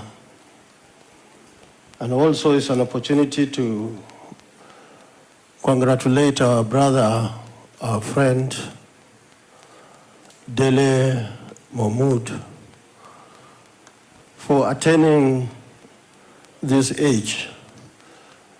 I say on behalf of all of us, once again, congratulations to you.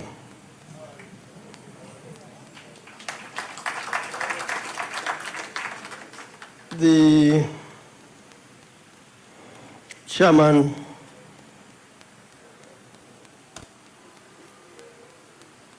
of the occasion, the former president of Ghana, I'm sure many people are not aware that Nigeria is his second home, and in Nigeria, Kano in particular. And because of his living in Kano, he speaks Hausa more than many of us. So it's a pleasure meeting you here once again, and I thank the Celebrant for giving us this opportunity to meet our friends and brothers from across Africa. Guest Speaker, thank you. We have been enlightened.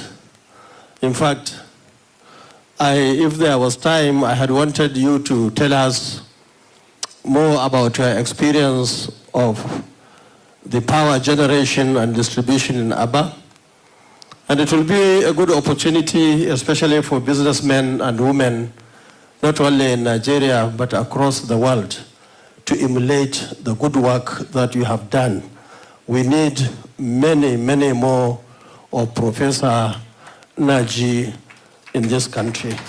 With him, I'm sure this country would achieve much more. Let me at this point say that especially the Governor Ocean is here to say that the importance of electricity cannot be overemphasized. And that was why when I was governor in Kano, I selected 2 out of 23 earth dams that we have in Kano and installed some equipment And I'm happy to say that we were able to set up the power generation in Kano on Chalawa Gorge and Tiga dams, producing or potentially to produce 35 megawatts. We completed the job in 2015, and I'm happy to say that I left 43 million US in our account for the incoming governor to do the the distribution. Of course, not much was being done, but I'm sure our governor now, Abba Kabir Yusuf, will complete. You are laughing as if you knew that we couldn't find the 43 million naira when we came back. So Governor Adeleke should look at, and all other governors for that matter, should look at the possibility of generating power, because it's not a matter of only federal government alone. We will have to put all our heads and hands together to ensure that there is adequate and, of course, enough electricity in this country. For purposes of time, I want to say to Celebrant, once again, congratulations, and we wish you many more years of productive services to our nation. Thank you, and God bless you.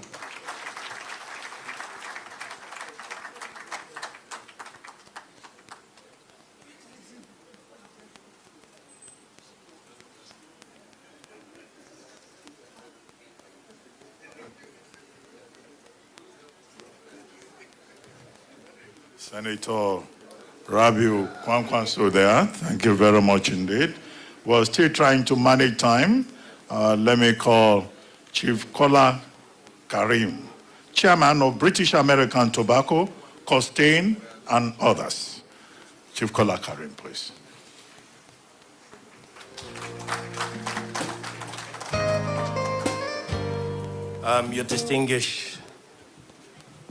Your Excellencies, distinguished ladies and gentlemen, I would like to stand on all existing protocol.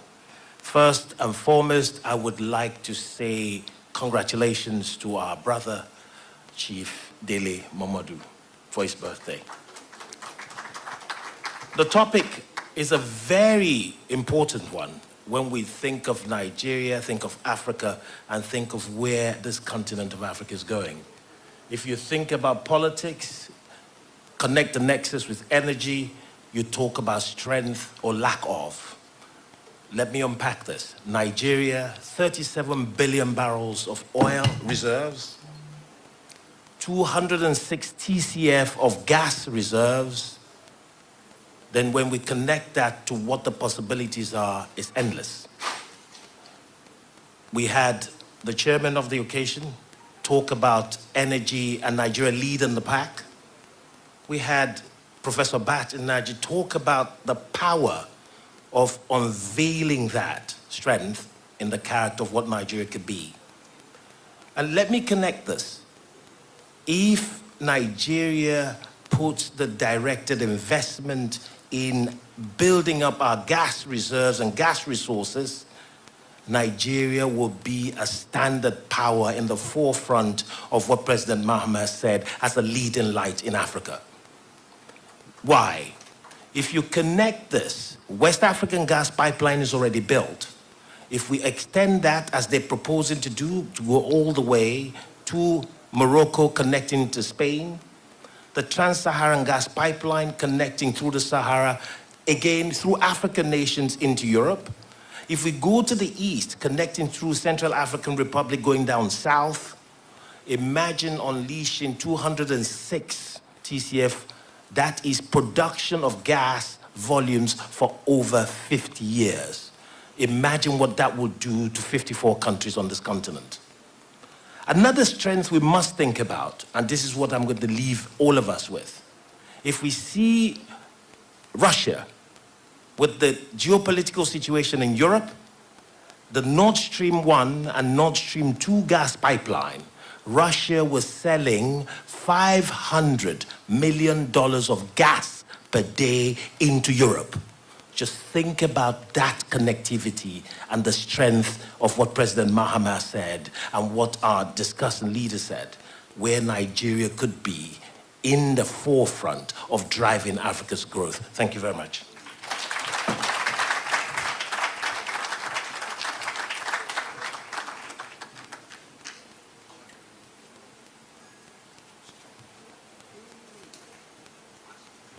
Okay, thank you very much, Chief Kola Karim. Again, very quickly, I'd like to acknowledge the presence in our midst of Mr.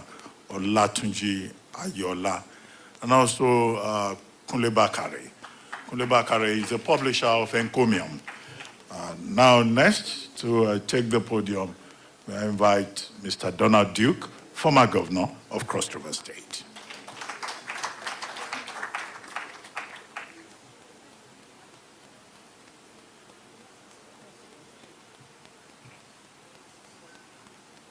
Chairman, Your Excellencies, Your Majesties, distinguished ladies and gentlemen. Dele, congratulations, Rory. Congratulations on your birthday.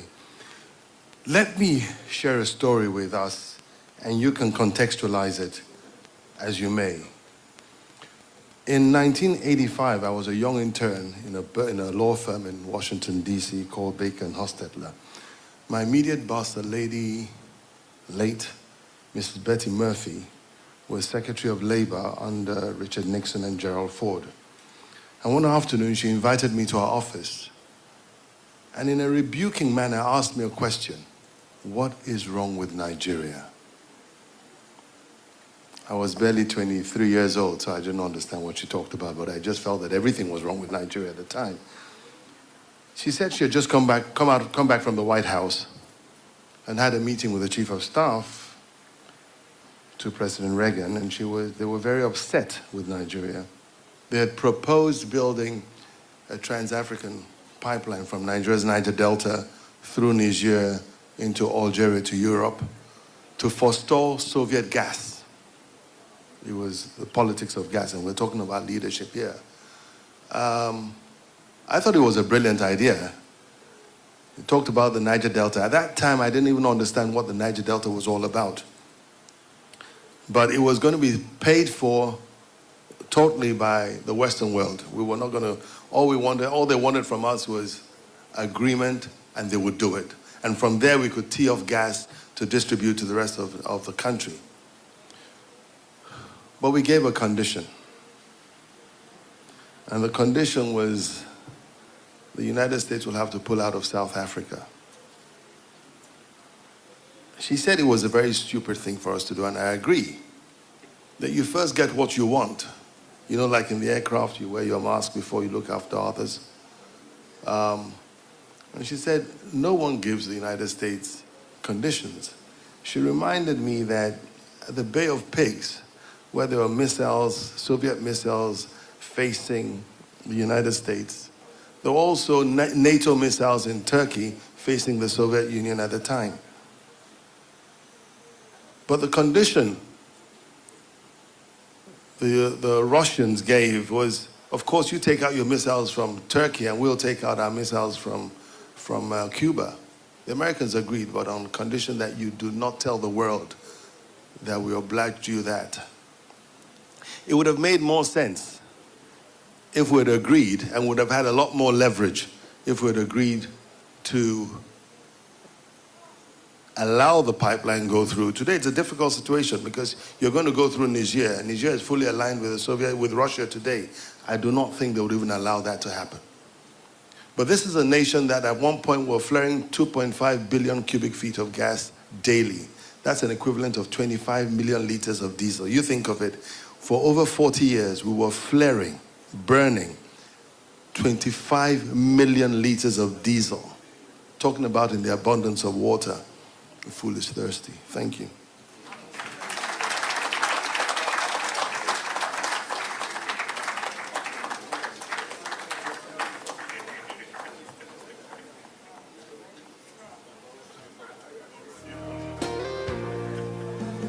Thank you very much.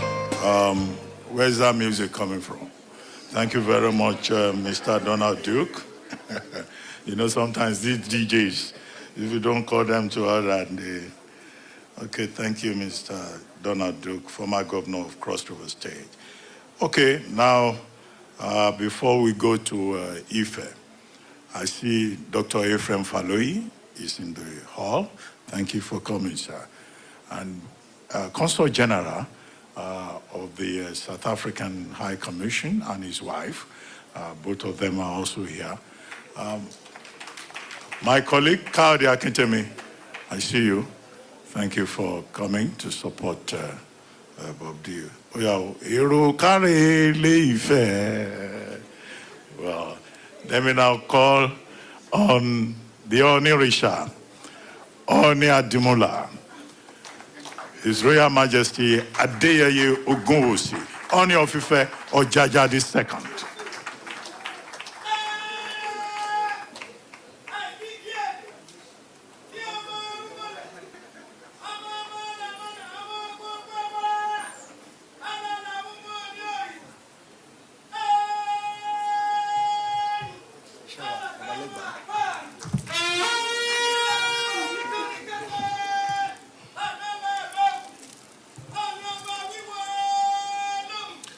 Your Excellencies, the celebrant of today, our dear brother, I think I see you more as Nigerian than even Ghanaian.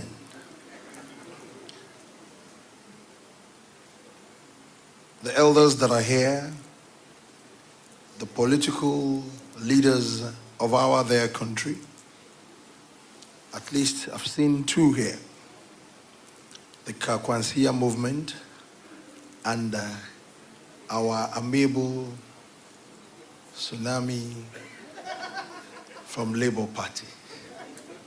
Please give all of them a resounding round of applause. I even noticed something about the Kakwansia movement. Their logo, the red and white, I looked through his shoe today. I saw that it's actually indeed red and white.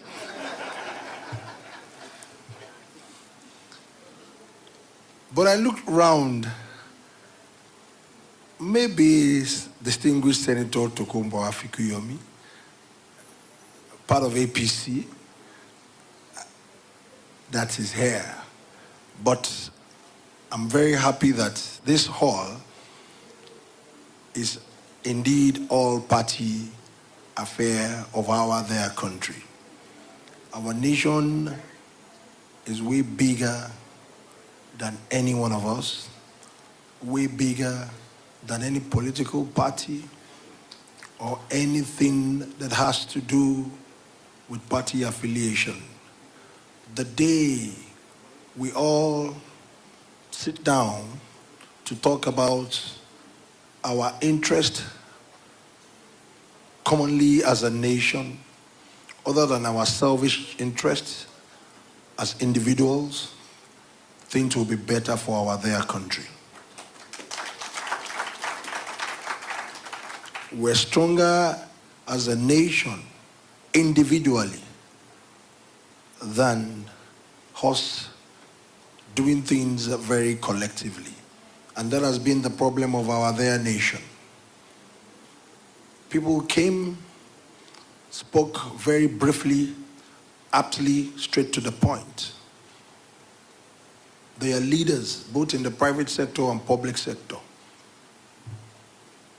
A lot of Nigerians can actually talk and talk about the solution of this problem. But what are we all doing?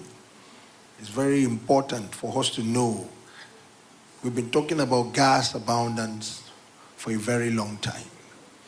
We've been talking about so many things in this country that are in abundance, that we can actually even extract, and we will not focus on dollar economy. But the truth be told, the day as a nation that we start doing things not individually, The day we realize that this country is bigger than all of us, a good example of the Celebrant today, that you are bringing all political parties together, irrespective of your party affiliation, that we will realize that Nigeria is bigger than all of us, then we will be a better nation. For us to settle all these problems of energy is no rocket science. And that's the truth. It's because of our selfish interest. That's the reason why we've been having a lot of bottlenecks here and there. Selfish interest. So I want to appeal to each and every one of us. Talk is cheap. Enough of talking and talking and talking as a nation. Let us look at this nation beyond all of us, bigger than all of us, and let us jointly and collectively look at things that will be betterment, that will be in good structure and in a very futuristic manner that can better the lot of even generation yet unborn. On this day, I want to thank God Almighty for the Celebrant's life. What you are doing, you have actually displayed selflessness that is very rare in our country by upgrading this all. Let each and every one of us pick our public utilities, whatever we can do. Government cannot do it all. Let us imbibe this culture, what the Celebrant has actually done today. I want each and every one of us to give him a resounding round of applause. He bought new ACs and a new carpet and gave this place a very good uplift. So, as a nation, what are you doing? God bless you all and God bless Nigeria. Thank you very much.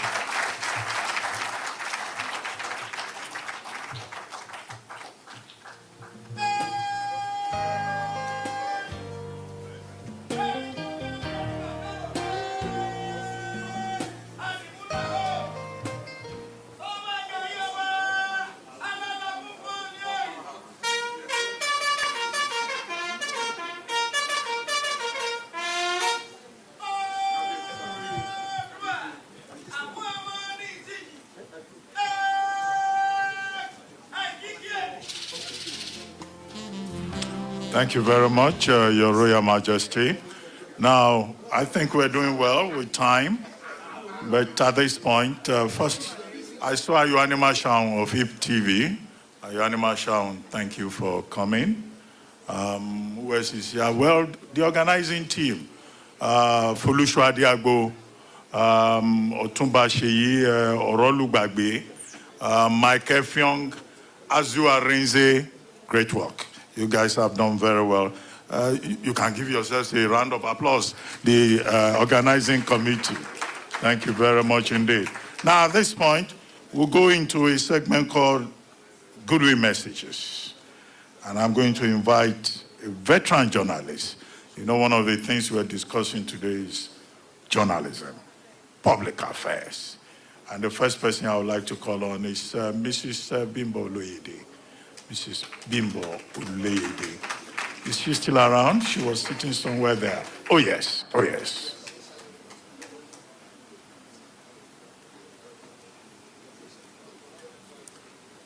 For many who grew up in the early 70s, 80s, you remember Bimbo Roberts until she became Bimbo Roberts Oloyede.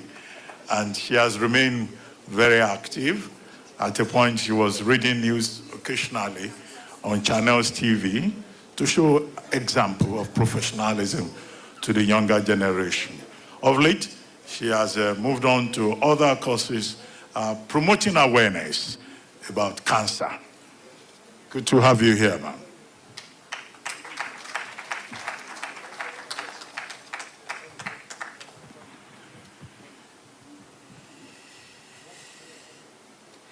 Your Royal Majesty, Your Excellencies, distinguished guests, ladies and gentlemen. I think Dr. Reuben Abati must have had some kind of sixth sense that I was about to leave. So he caught me, but it was for a good reason. And the good reason is our celebrant, Chief Dele Momodu. Well, it's a goodwill message, and I actually have nothing more than goodwill for him. I have admired him for a long time. He has been a good brother, a good friend, a good professional. The other day I sent him a message. I said, I wonder what your passport looks like. It just occurred to me, you know, when you think about all the places that he has been to, and I think of all the stamps, and I wonder whether we have more stamps than passport. But anyway, I want to congratulate him for the wonderful work that he has done over the years. I think he's one of the most consistent journalists that I can say we have in this country. He's also very professional, and he is a creative journalist. He sees opportunities to report and inform, to educate and entertain in virtually every situation in which he finds himself. I wonder sometimes whether he sleeps. And even when he's asleep, what kind of dreams does he have? Is it possible that the dreams are more than the reality? I'm not sure. But we need to congratulate him. We need to celebrate with him. We need to wish him God's continued guidance and protection and blessings. And I want to say publicly that I will probably never forget something that happened some years ago when both of us happened to find ourselves shooting a commercial for a particular product in South Africa. We were in Cape Town, and we got to the place, we got to the hotel, and we were sorting out our checking in and that sort of thing. And Chief Momodu said, Auntie, don't imagine you're going to pay for your hotel accommodation. Please, that's on me. So let me take this opportunity to say publicly, thank you very much. God bless you. And may your pockets be continually replenished in the name of Jesus. Happy birthday. See you again next year.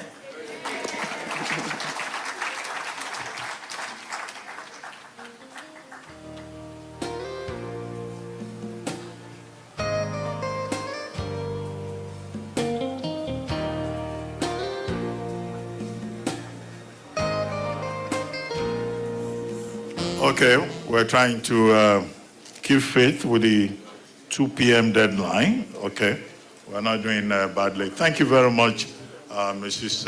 Oloyede. Well, I told you there are many veteran journalists here. Earlier on, I introduced Mr. Sonny Rabo. I introduced Mr. Michael Oyemfa, Mrs. Bimbo Oloyede, Kunle Bakare. I think Kunle Bakare too has qualified to be called a general in the media profession. But it's not surprising that all the big journalists are here. But the next person I'm going to call is from a place called Igbajo, and he's a veteran. And he's not tired. He's still very active. And you know him, of course, Voice of Nigeria, you know, Viscon TV, and this high chief of the media in Nigeria is polyglot. He can speak only God knows how many languages. Mr. Bisi Olatilo, founder of Viscon TV. May I please ask us to put our hands together for this gentleman here? Do you know that I had to finish watching you before I set out? You won't believe it. I do that every day. Well done, Ruben Abati. Now, the man was celebrating today. I am only 70 years. The man is 64. And when he sees me, he goes down to greet me the way we do, to show respect for me. May God bless you, Dele. What do we say about Dele that hasn't been said here and will have to be said continuously? My prayer for you, please, just keep on the thing you'll be doing. You're just increasing by today. Now, Professor Nnaji, congratulations for the revolution you have ignited that has brought power to the whole of Abia. I'm hoping that you'll ignite it to all parts of Nigeria. Can kenegi ni bono jidon kiji, marankibi oye jidon kedema ane tiene pere kona galo gendi bono bachu because koloni akabiko.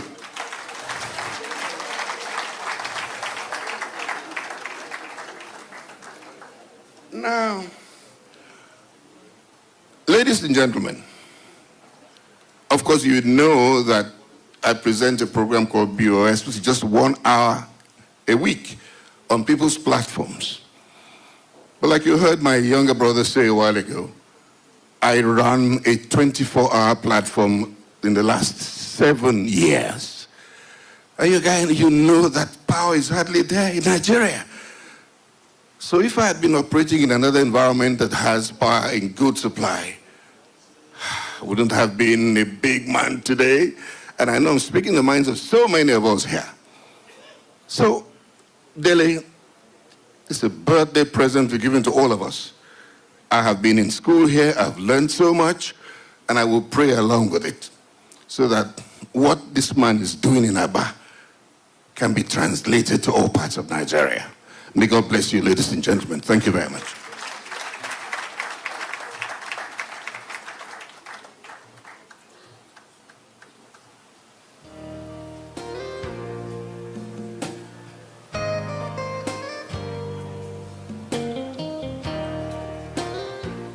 Your Excellencies, distinguished ladies and gentlemen, we're almost drawing to a close. Just to remind us again that this was broadcast live on Arise TV, GH1, Pulse TV, News Central, and also Ovation TV.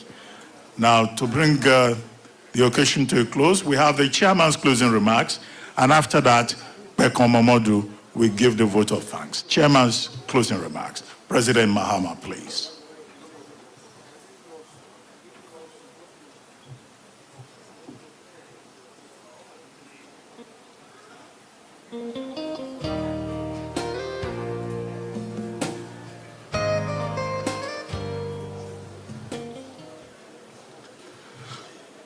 Thank you very much. Let me begin by commending our special guest speaker, Keynote, who gave the keynote address, Prof, for what has been a very comprehensive analysis of the theme that was given. You took it from the broad perspective of the rest of the world, especially with regards to the transition that is taking place as a result of climate change, and then eventually you zeroed in onto Nigeria and West Africa. I think that your paper has ignited a lot of critical thinking about what the way forward is, and so I want to commend you very much. And I want to commend Dr. Peter Obi, Kwakwanso, Alaji Kwakwanso, and all the others who commented after, because your comments have enriched the paper that we just listened to. Dele and I come a long way back, and he was hounded out of Nigeria because of his political views, and he came and sought exile in Ghana. And so Nigeria's loss was Ghana's gain, because you lost a very intelligent and good son, and we gained, you know, a very loyal brother. If there's one thing that I can say for Dele, is loyalty to his friends. If he believes in you and he accepts you. He stands by you through thick and thin. Him and I have gone through a lot of political storms. Because of his support for me, you can understand what the political climate is in Ghana, especially in election years. He came out strongly endorsing me and touting some of the transformational things that I tried to do in infrastructure. And of course, he became the target of missiles coming from the opposition. But you know the kind of person Dele is. He is not shaken by any of such things. He's continued to be my friend, and he stood by me through thick and thin. When he announced this inaugural lecture, I was a bit afraid because I thought that the time was quite short. But knowing who Dele is, he can always pull anything out of fire. And so I believe that this has been a very successful lecture. He is a person who is intellectual. He writes brilliantly. There are times I've been with him, and the deadline for his column is just hours away, and I wonder how he's going to meet that deadline. But somehow the next day on my phone, I see he has written the column and written it to perfection. And so to celebrate his birthday, he couldn't have given us a better present than instituting this inaugural lecture, which is going to be an annual affair. And I think that he couldn't have chosen a better topic than the issue of energy politics. And I believe that Prof. Nnaji has done justice to that topic. And so I want to thank all of you and to say happy birthday to my friend and my brother, Dele Momodu. May God continue to prosper you, to bless you, to continue to do the things that you do, not only for friends like us, but also for our continent, Africa. Our moderator mentioned my special relationship with Nigeria, and Governor Kwakanso mentioned that too. I also lived in exile for some time with my father after a coup d'etat in Ghana. And I lived in Kano, and that's how come I speak Hausa, proficiently. But aside from that, my stepmother comes from Offa in Kwara State, and so Kwara is my home state. And I lived with her for several years in Offa when we were in exile. And so I am the Ari Atolashi of Offa Kingdom, bestowed on me by my Olofa of Offa. And that explains the special relationships that I have with Nigeria. We have elections coming up at the end of this year. I've been president before, and we had a very good relationship between myself and President Jonathan at the time. I believe that we're going to continue that close relationship and bring the two countries even closer together when we look at issues to do with energy, not only in terms of our mutual benefits for the two countries, but for the whole of the West African sub-region. I thank all of you very much. May God bless you, take everybody back home safely, and God bless Nigeria, and God bless Ghana. Thank you very much.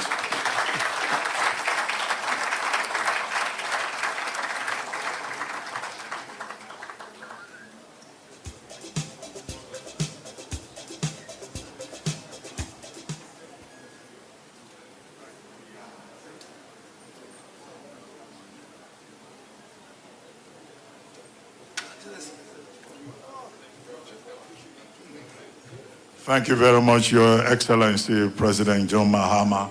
Well, again, I thank all of you, all the people at the backroom end, led by Edi Lawani, and the DJ, everybody, and also the Society of Engineers, as I said earlier on, who are here present. We'll take just two things. Welcome Momodu, we give the vote of thanks, and after the vote of thanks, we'll all sing Happy Birthday song to Chief Dele Momodu. I think we've not been singing all day, but we can bring it to a close with a happy birthday chorus. Welcome, Momodu.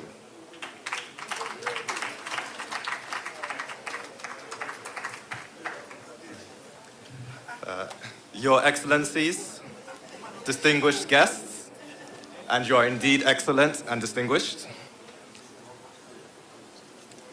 From myself, on behalf of my dad and the rest of our family, I would like to humbly thank you all for joining us today on this great day of celebration.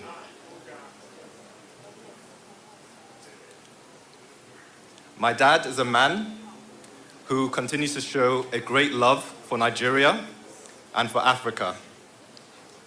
By joining us here today, whether you have come from near or from far, you have shown that his struggles have not been in vain and his efforts have not gone unnoticed. So we are very grateful to have had you here today, and once again, thank you very much indeed.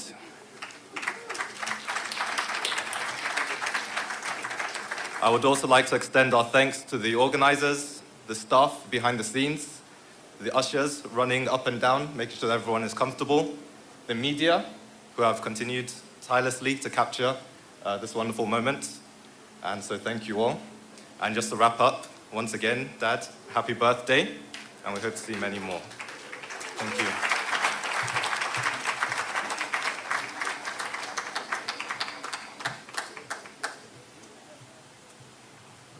I think we all see why it's good to send your child to a good school.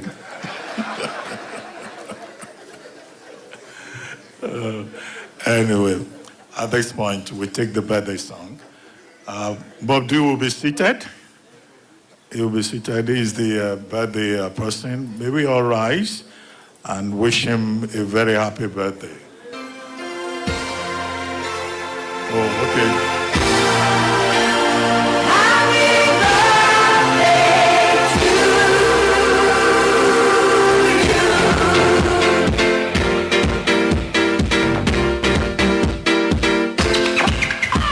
Birthday to you. Happy birthday to you. Happy birthday, dear darling. Happy birthday to you. From good friends and true, from old friends and new. May good luck go with you and happiness too.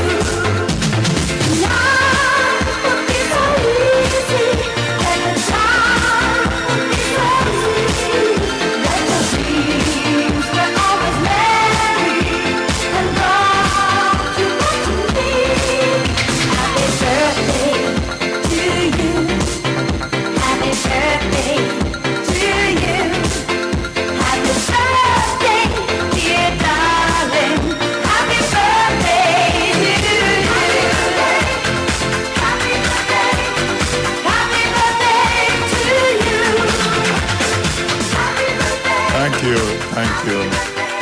Hip, hip, hip. Thank you very much. Have a great day. My name is Ruben Abati. I've been your master of ceremony. Thank you.